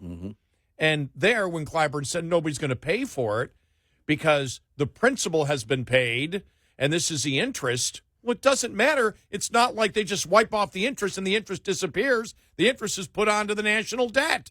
Yeah. That's how loans happen. Right. The money it doesn't disappear. When that's a contract, that's loaning out capital. There's a cost to loaning out capital. Or if you want to say buying capital, loaning, buying whatever, there's a cost to it. The money does. And Clyburn's trying to make the case that, well, no, it just disappears because the principal's been paid and all there's left is the interest. And as Cavuto pointed out, that goes on the national debt. Right. That everybody has to pay. They got to pay the interest on it. And eventually, someday, they're going to have to pay it. But it is a cost that is put on other people. And then he said, well, student loan people benefit. We know that. And then he starts talking about people being arrested and put in prison for predatory loans for prison for student loans. What the hell is he talking? He's making crap up as he goes along. Well, I almost said the other word there. I don't know. and there's the, you know, when they have to lie. They can't discuss the issue. If we could get this done through our elected representatives, who, by the way, have the power to do this, Biden does not. The Supreme Court's already told him he doesn't. And he's acting in defiance of the Supreme Court. But if that were the case, you could have the discussion and say, all right, should we eliminate all the interest? And then you go to, all right, if we're going to do this, are we going to eliminate interest in other types of loans? Because you can say, well, that's up to the banks. And well, no, because Fannie and Freddie are involved in mortgages. Are they not? Yep. So why should I have to pay? And there's the conundrum that they get in with people who aren't responsible for that debt that are asking why they're going to be now responsible for that debt ultimately. That's like the third or fourth time in the last couple of weeks I've heard that from Democrats saying, well, no, they don't. Nobody has to pay this because the principal has been paid and this is just the interest. Yeah. Well, the student who took out the loan may not have to pay, right, but the interest gets piled on the national debt. It doesn't disappear. Now, either James Clyburn has been a representative from South Carolina for years and has no idea how economics works or how loans work, or he's lying, one or the other. And I suspect he's lying and he knows it because of the last statement of we know what happened with predatory loans and people going to jail. Right. Nobody's gone to jail No. for student loans. And by the way, who's the predator? Well, who's responsible for making the loan? Right, but if there's a predator out there, is it the bank or in essence the federal government lending you the money? Because now it's the federal government who lends you the money. Mm-hmm. Yeah, but that's my before question. it was the bank. So who's the predator? The predator would be the schools. Right. As we stated all along, banks aren't to blame. You sit there and you say, I want to take this from this college.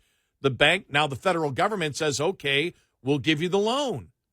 If any of the administrators in any of those offices at those schools lied to students, then they should go to prison. But that didn't happen. Fraud. Where's Attorney General James in New York? Fraud. Right. Ivy League institutions in New York. Fraud. Yeah. These Imagine people can't pay back their loans with the jobs that they're able to get with their gender study degree. Right. They can't find work that pays $1 million a year in gender studies unless it's with the federal government. On top of that, look at how much those schools, those elitist schools, are charging for that worthless degree. Gender studies. Double fraud. Good. Well, that was my point. Yeah. My point was that's why they're the predator would be the schools, not the banks. It's not the predatory lenders. Clyburn is lying. Yeah. You have to make it up as you go along. You know, I've heard him talk about the issues. Either he's lying or he's extremely stupid, one or the other. I suspect he's lying. I don't believe he's stupid. So he also, pathological liar, just adds on to the pathological line we're getting from this administration and Democrats on a consistent basis on every single issue. And now, though, it's not like during the Obama administration when this first started. We go, and I looked at you and I said, Eric, it's like they figured out their new strategy is let's just lie about everything. Republicans will accuse us of lying about everything. We'll just laugh, go, come on, you know we're not lying about everything. So all the Republicans have is to accuse us of lying about everything. But after 10 years, people realize, oh, my God, they are lying about everything. Yeah. And that's where we are right now. No, it is. It's absolutely where we are. And let's just keep lying. Nobody pays it. Yeah. Nobody pays it. Jeez. This is just interest. We have to make sure that we can just tell them the federal government is just forgiving it. No, they're transferring it. Well, and as we have stated, argue the point that it's more moral for somebody who signed a contract to pay back money that they should get their loan canceled and that transferred to people who did not take out that loan and did not benefit from the service of that loan. Right. How is that more moral? You state it like that, nobody can defend it. Now, we know people that get the relief are like, yeah. I had an Uber driver when I was in Florida a couple of weeks ago pick me up. Mm-hmm. And in his own small business right now. Got a MBA. Got some relief. He's got some relief from the federal government. But still, he's driving the Uber just to pay off the college loans. Yeah. Still. And I said, would you do it again? And he said, absolutely not. Not worth it. No. Because people get down to the actual assessment of the value of the degree, whether they actually believe they got a true education that's helping them. And we get back to the actual degrees that pay the most. And all of them, most of them fall in engineering. And the reason is, and that's because you're taking that technical expertise and information that you've learned and applying it directly to the job. Quickly to Tim in St. Louis. Tim, welcome. You're on Red Eye Radio. Welcome to the show. Hi. Hi. First-time caller. Thanks for calling. How you guys doing? Good. Yeah, I was wondering. James Clyburn keeps saying that the principal has already been paid on these loans. How is that possible when the interest gets paid before the principal ever gets paid? Well, like on a mortgage it does. On revolving credit, they're both paid at the same. Well, you're paying part of it, but there is likely interest and principal in every payment that you're making. And the point is, or the answer to your question, Tim, would be that's liberal math. They do the math and shove everything over into one column and say this is equal to the amount of principal they paid to the amount of principal in the number of payments total that they owed, and so we're just going to call it good from here. That's not how it works. That's not how paying loans works. I get liberal math. My wife is a liberal, and so are two of my kids. I can't help it. But, our condolences. Yeah. I'm sure she's a great person, and so are your kids. Yeah. Tim, you're breaking up a little bit, but thanks so much for your Tim. call. We do appreciate it. Yeah. 866-90-RED-EYE. Lines open for your calls. 866-90-RED-EYE on Red Eye Radio.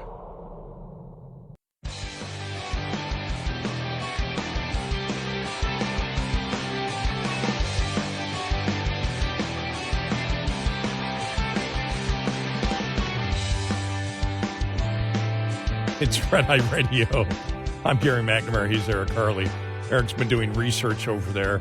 I've been just, laying back, watching cat videos on YouTube, and Eric's over there actually looking to see if there's any bank administrator that was arrested and thrown in jail for predatory student loans. And or any school administrator that starts the process, or anybody who lied to a student. Clyburn in a meant predatory word. Clyburn meant bankers. Did he say bankers? He was saying the predatory lenders, which would not, the predatory lender would be the financial institution, not the college. Okay. Well, this would be, and anybody who in that process that lied to the student, is guilty of the fraud. The only prison sentences I can find are people who fraudulently took out student loans and received the money that shouldn't have received the money. I don't see any predatory lending cases here. Yeah.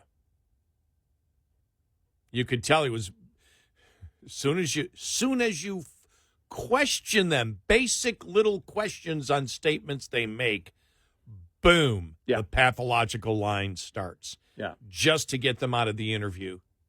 Yeah. I'll just make up crap as I go along, then get out of the interview, and I'm never going to be held accountable by Democrats. They don't care if I lie. Right. Did anyone at the Department of Education who receives the application, did they go to prison? I mean, maybe we need to look more into this. Maybe he's on to something.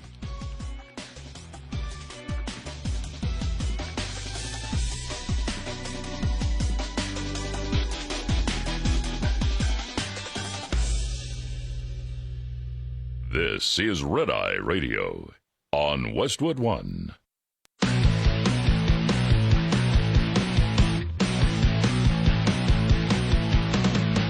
Now, it's Red Eye Radio. Gary McNamara and Eric Harley talk about everything from politics to social issues and news of the day. Whether you're up late or you're just starting your day, welcome to the show. From the Uniden America Studios, this is Red Eye Radio. All across America and around the planet Earth, we have Red Eye Radio. Good morning. I'm Gary McNamara. He's Eric Harley. Reading this here. The Democrat challenger to Representative Elise Stefanik of New York, Paula Collins, had a public Zoom town hall this week and talked about sending MAGA supporters to re-education camps. Wow. Even if we were to have a resounding blue wave come through, as many of us would like, putting it all back together again after we've gone through the this MAGA nightmare, re-educating basically, which that sounds like a re-education camp. I don't think that we want to call it that. I'm sure we can find another way to phrase it. Yeah, you better. Wow. Yeah.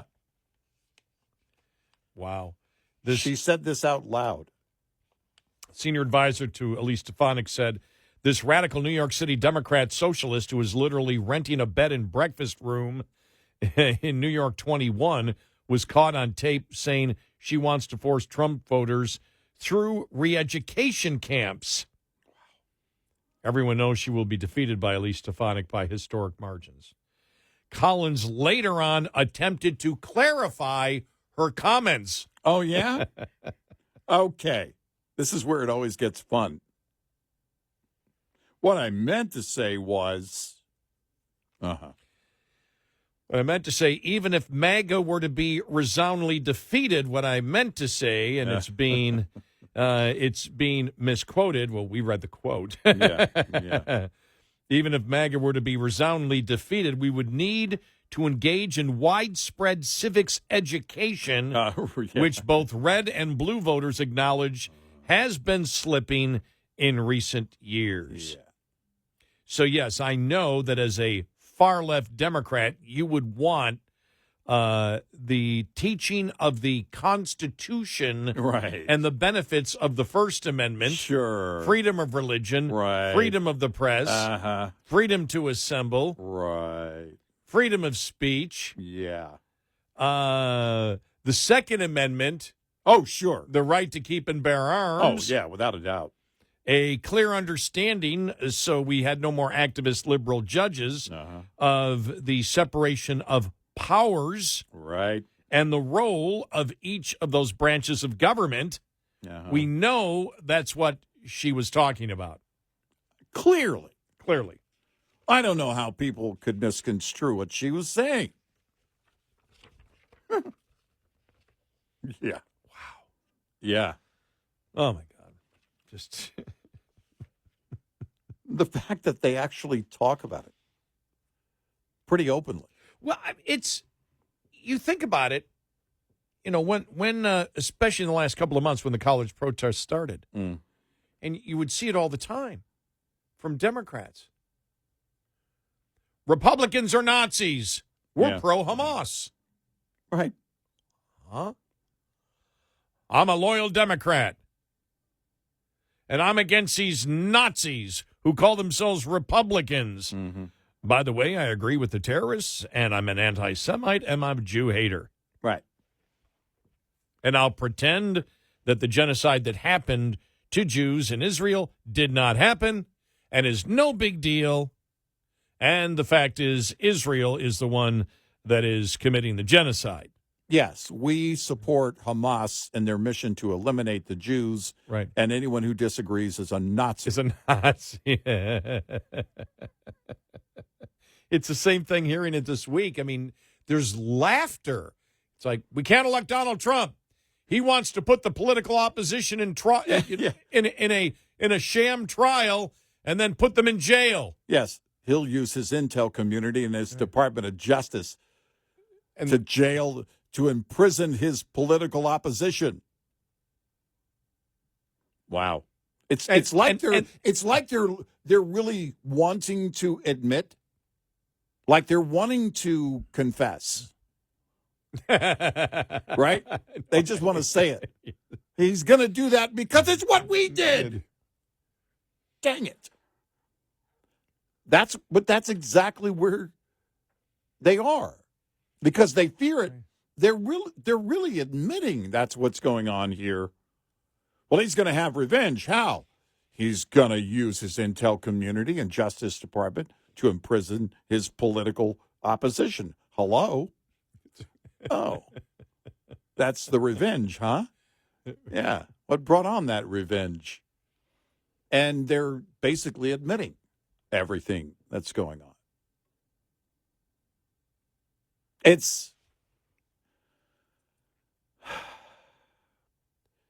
Where's an incoherent moment from Robert De Niro when you need one?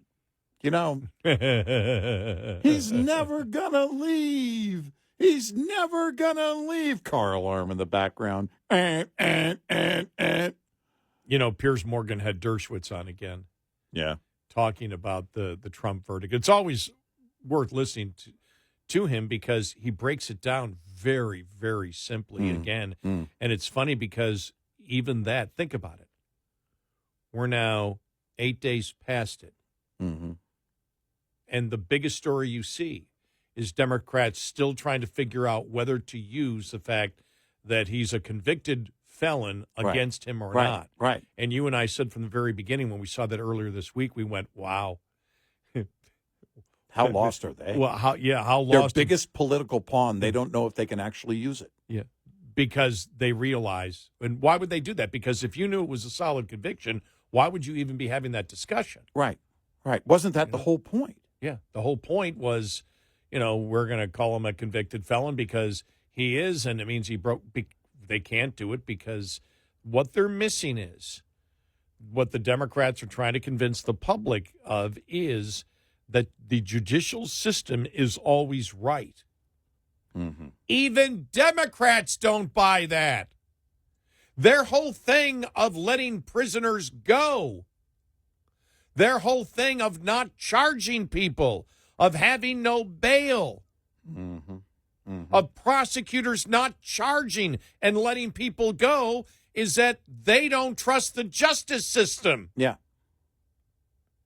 And here in a clearly sham trial, they're out there going, we believe in the rule of law. It's like, no, you're not going to convince people of that. And I saw an interview that was done, I think it was MSNBC did it. And it was three black people. And they asked him about, Donald Trump. They said, we're going to vote for him, yeah. Because he's a victim of the justice system just like we are. Like, whoa. And they weren't young. Yeah.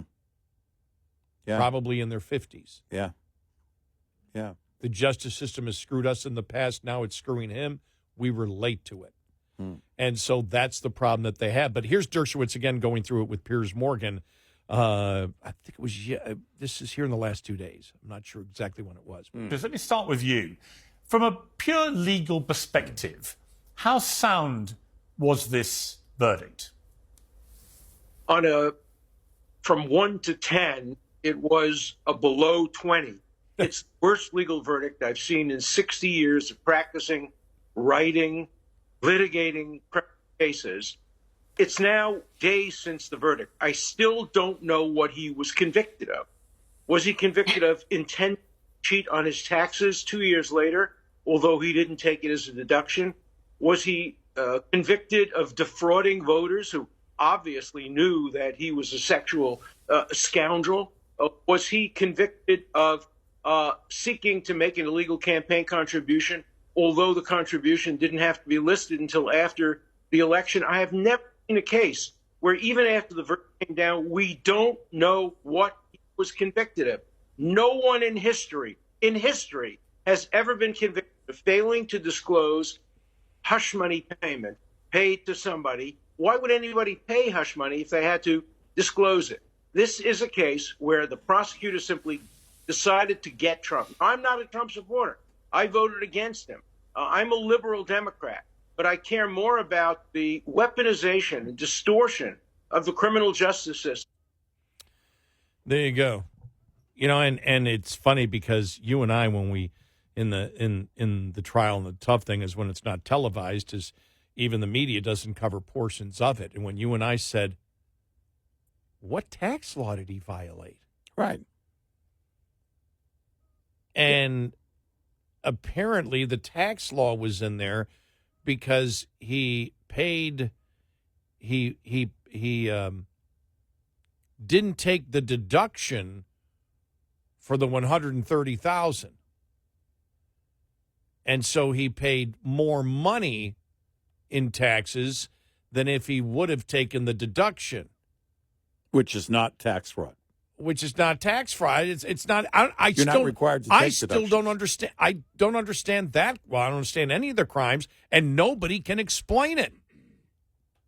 And that's the whole thing, Dershowitz. Days after, here we are, 8 days after the verdict. Can anybody explain what specifically he did wrong? And the left will say, yes, business fraud, the tax law. Well, what's specific? And they can't answer it. Well, no, I mean, Dershowitz points out he was convicted in part for not disclosing details of a non-disclosure agreement.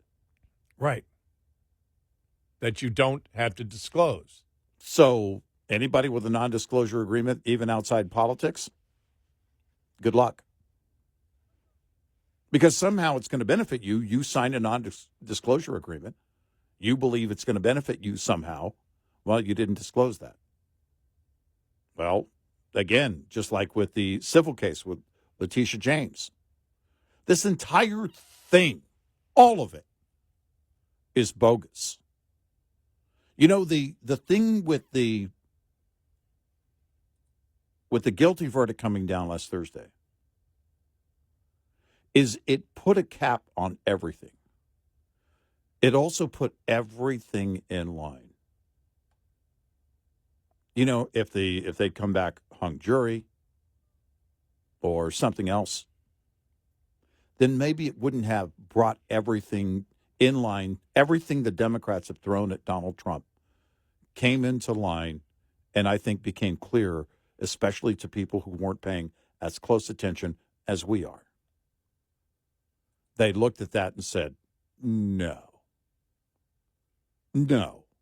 Hundreds of millions of dollars on the Letitia James case.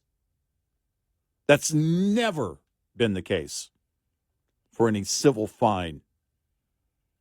And now this, based on no crime at all.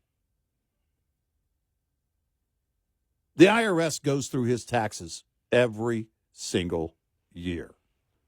If there's tax fraud, and he says, I don't know if it's the case, but he claimed at one point that he's audited every year. That he's constantly in the state of being audited. And so we'd know if the IRS were taking action on anything. Yeah. The FEC. Well, we know what they did. So where's the violation? There isn't any. There isn't. There never was. Nope. Make it up as you go along. And find 12 people that will agree with you. Whether it's this case, well, when you tell them things that aren't true. Exactly. When you tell them that he committed, because the prosecution was able to say, and to it's the a jury, lie, and the judge allowed it. it. Yep. Which is the judge allowing a lie in, which means the judge is lying. The judge coming up with his scheme of, what the law is, and that you can convict. Yeah. 4, 4, and 4. Right. He was lying to the jury. Yeah. That's why this is going to be overturned. But everything. And again, 10 years ago when we started with Obama saying, is this calculated? Do they think it's a great strategy? That, hey, we're just lie about everything. The Republicans will just say we lie about everything. Nobody will believe the Republicans. Will go, see, they say we lie about everything. Mm-hmm. We don't lie about everything. My name is Obama. It's like, right. And we said, is that the strategy that people just view? Okay, the Republicans aren't doing anything. They're just accusing us of being liars. But here we are 10 years later, and it's like they lie about everything. Yep. And the public, I think, is starting to realize that. Yeah. 866-90-RED-EYE. Brought to you by Hot Shot Secret. Hi, I'm Jen Loomis, a transport safety expert at J.J. Keller, and I'm here to share a tip on compliance, safety, accountability. Compliance, Safety, Accountability, or CSA, is the FMCSA Safety, Compliance, and Enforcement Program. Its goal is to hold motor carriers and drivers accountable for highway safety and to reduce crashes, injuries, and fatalities on our roads. CSA does this by assessing the safety performance of motor carriers and drivers based on data collected during roadside inspections, crash reports, and FMCSA investigations. Based on the data that is compiled, motor carriers are assigned a score. The carrier is then grouped with other carriers who have had a similar number of safety events. Carrier scores within the group are then ranked to determine intervention priority. Low scores are better, so carriers with the highest scores are those that are most likely to be targeted for intervention by the FMCSA. Interventions range in severity and may include warning letters, roadside, off-site, or on-site inspections, civil penalties, or operation out-of-service orders. This tip was brought to you by J.J. Keller and Associates. Visit us at jjkeller.com. Get in touch with Red Eye Radio, toll free at 866-90-RED-EYE.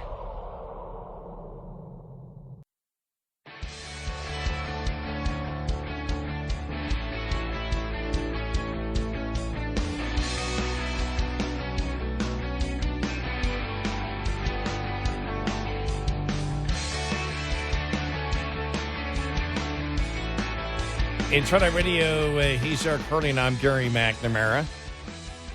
Coming up on the bottom of the hour, what's James Comer, what do you call them? The arrest, not warrants, what do you call them? From criminal referrals. Criminal referrals to the Department of Justice for Hunter and James Biden. What is it about? We'll get to that coming up here in a little bit. Just looking at some of the poll numbers. For today, this is Friday, June 7th. Arizona, Trump versus Biden, Trump up by 5. Nevada, Trump versus Biden, Trump plus 5. Virginia, Biden and Trump tied. Florida, Trump 50, Biden 46, up 4. Trump's up more in Florida. But I look at some of these numbers I don't agree with. I think they're off a little bit on Fox. Yeah. I think it's up by more than 4 in Florida. Arizona, everybody together, Trump plus 5. Everybody together in Nevada, Trump plus 5. Virginia, Biden up 1. That's another thing I don't agree with the polls. And again, it's not just I don't agree with the polls as a general statement. I don't say. And polls can be different. It can be a snapshot depending on who they're actually asking the question to, what number of Republicans, Democrats, whatever. But any poll that shows that Biden benefits more when Kennedy is in, I just don't buy it. Yeah, I don't buy that. I just don't buy. I don't buy that he's taking from Trump more than he would Biden. Right. In fact, I would find it. I know just a couple of people. I don't know them personally, but knowing what their background is, conservatives that they are, I have no idea why they're backing. Why they're backing Kennedy. It makes no sense. Mm-hmm. He is a radical liberal. He always has been, and I don't believe anything that he says on anything. By the way, yeah, right now, because of his long history, and as I've said before, and you and I've said this many times, and politicians change, at 60 years of age, or like people don't change their politics at 60 years of age, especially when they're in politics. Right, it just doesn't happen. They don't change their stance on the issues.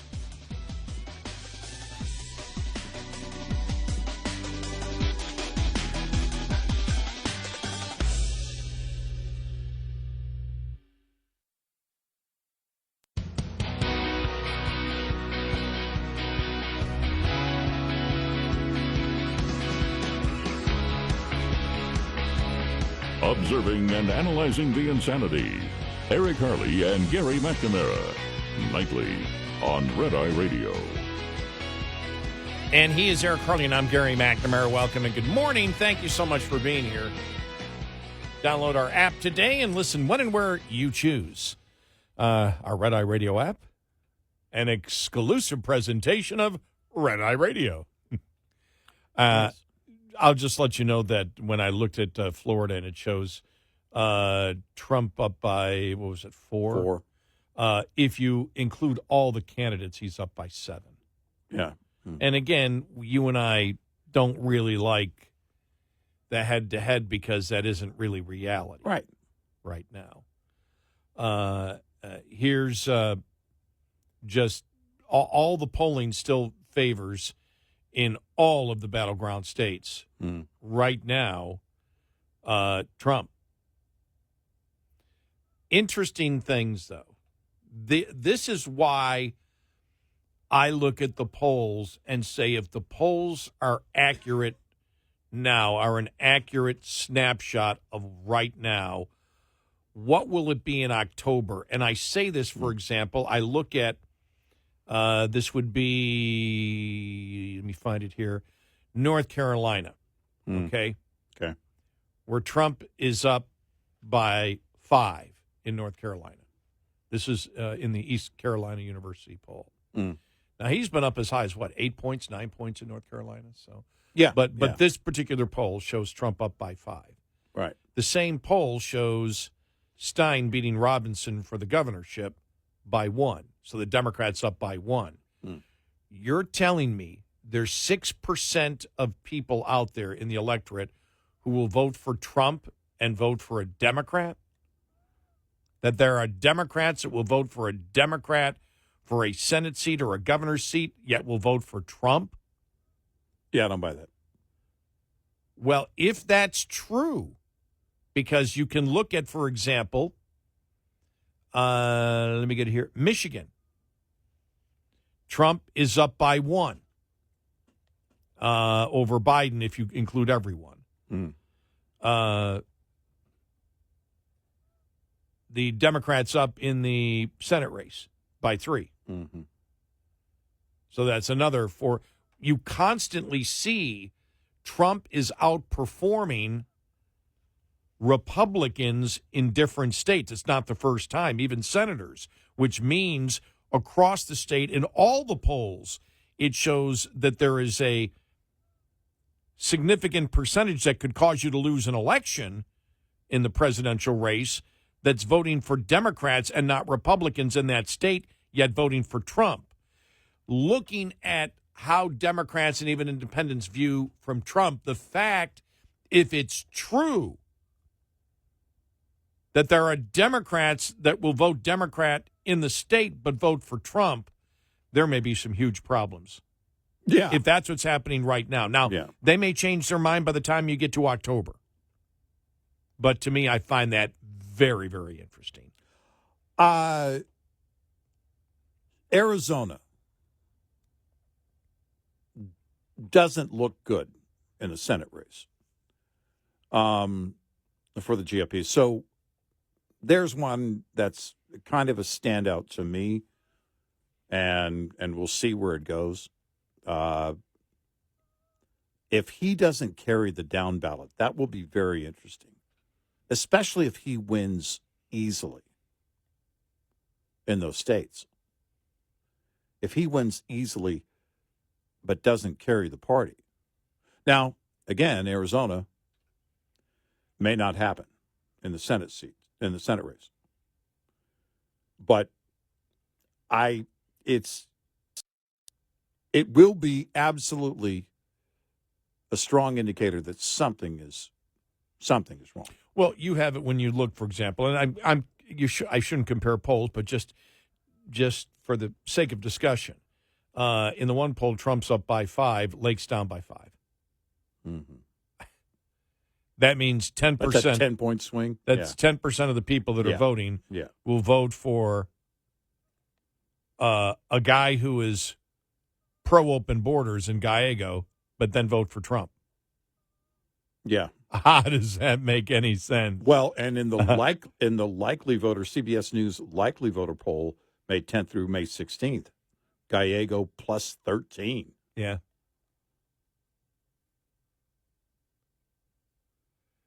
Here's one where he's up 10. Yeah. Now, again, I'm not in Arizona. Right. And so I don't know. It could be that Kerry Lake just isn't performing with the GOP, and for whatever reason, Gallego is performing with the GOP. Look, it's a purple state, so okay. Yeah, we know that. But how does Trump perform? That Trump can get Democrat vote. Exactly. Right. Is just, that's why I've always stated about this election, who the hell knows? All I know is the momentum is still for Trump 8 days after. Yeah.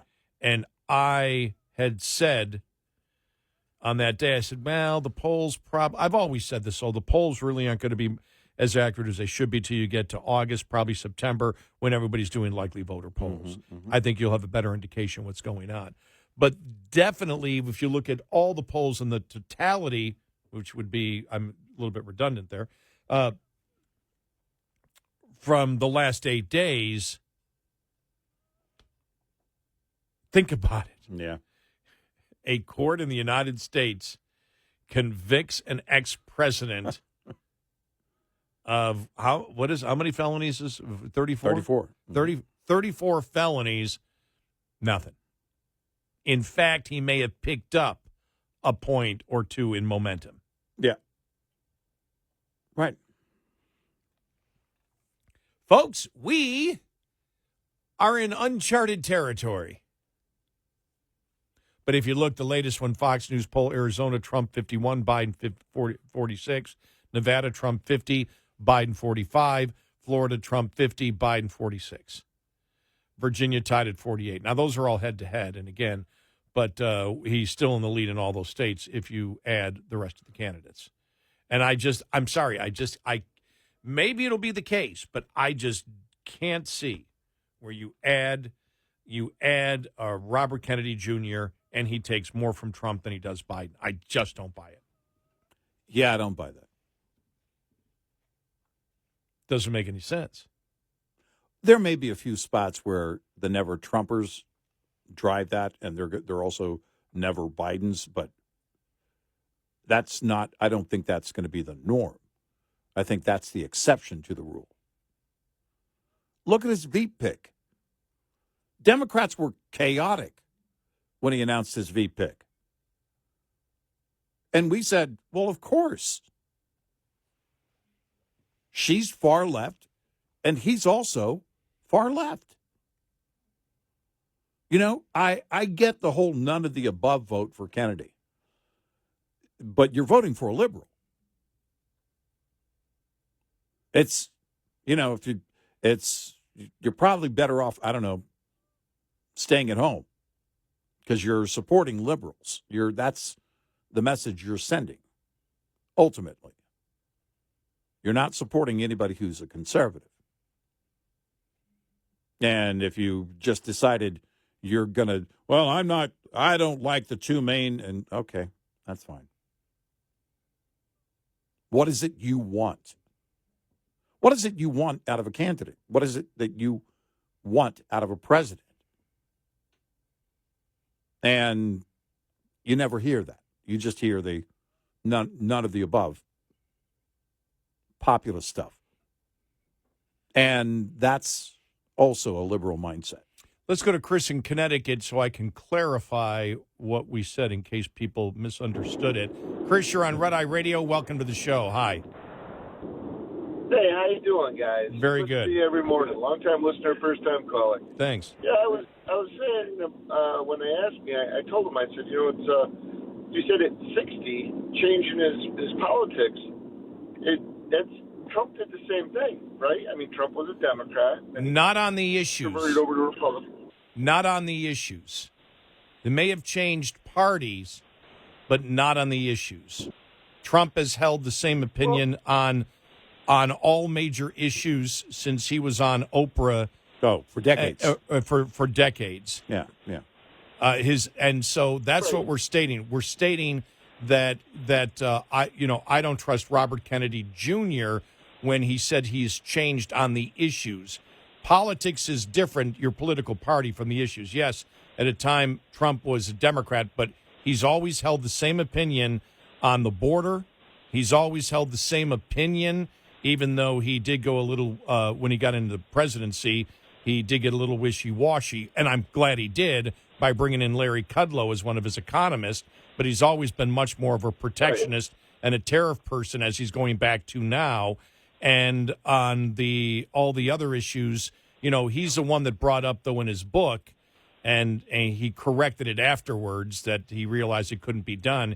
He's the one that brought up the one-time wealth tax, but it was to pay off the debt. That was sort of like a Perot thing that he came up with. But Trump has never been a huge conservative. He's always been a moderate on the issues. The problem with the Democrats, I agree. Yeah, because on on the border, Democrats used to agree with him. Mm-hmm. Democrats agreed with him when he sat there and when he would get up there and he would talk, how to run the economy. They'd all agree with him, tariffs and whatever. We need to protect American jobs. However, so changing parties is one thing. Changing your fundamental beliefs. Your fundamental beliefs on the issues, I believe, is another.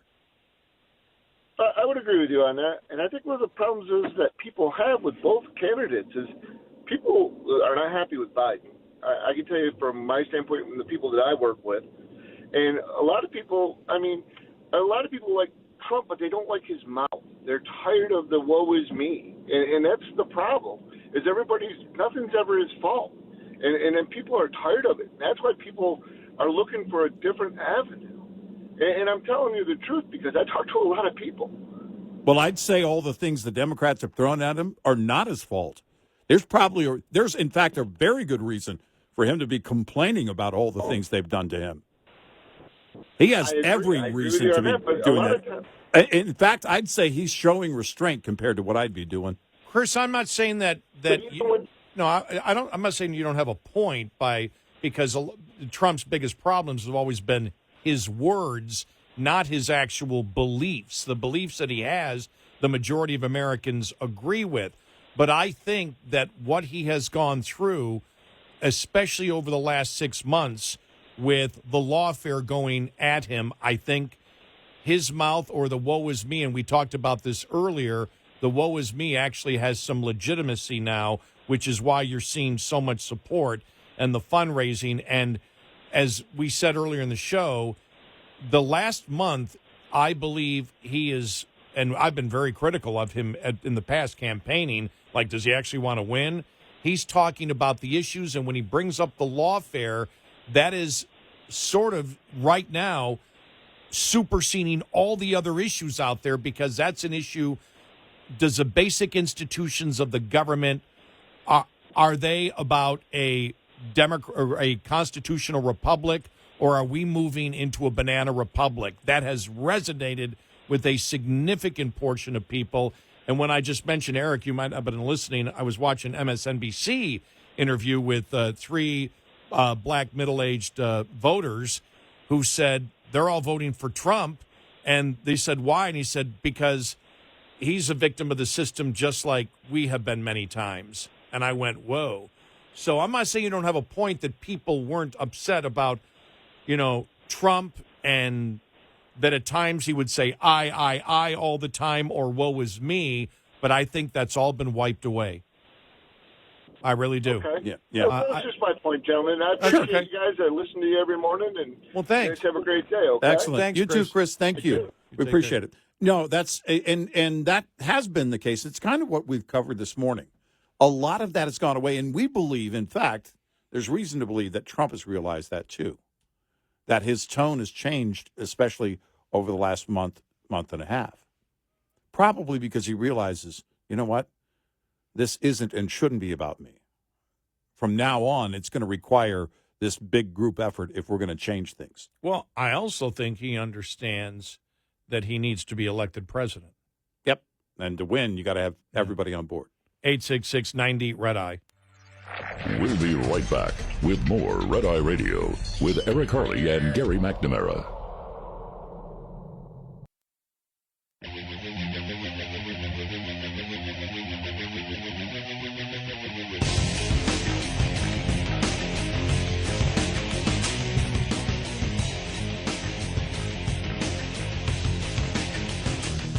It's Red Eye Radio. He's Eric Harley, and I'm Gary McNamara. Welcome and good morning.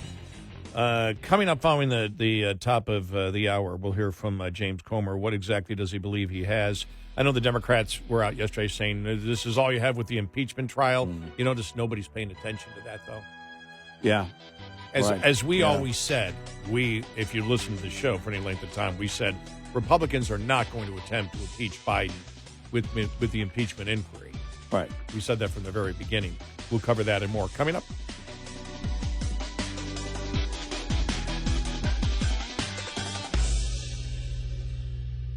This is Red Eye Radio on Westwood One.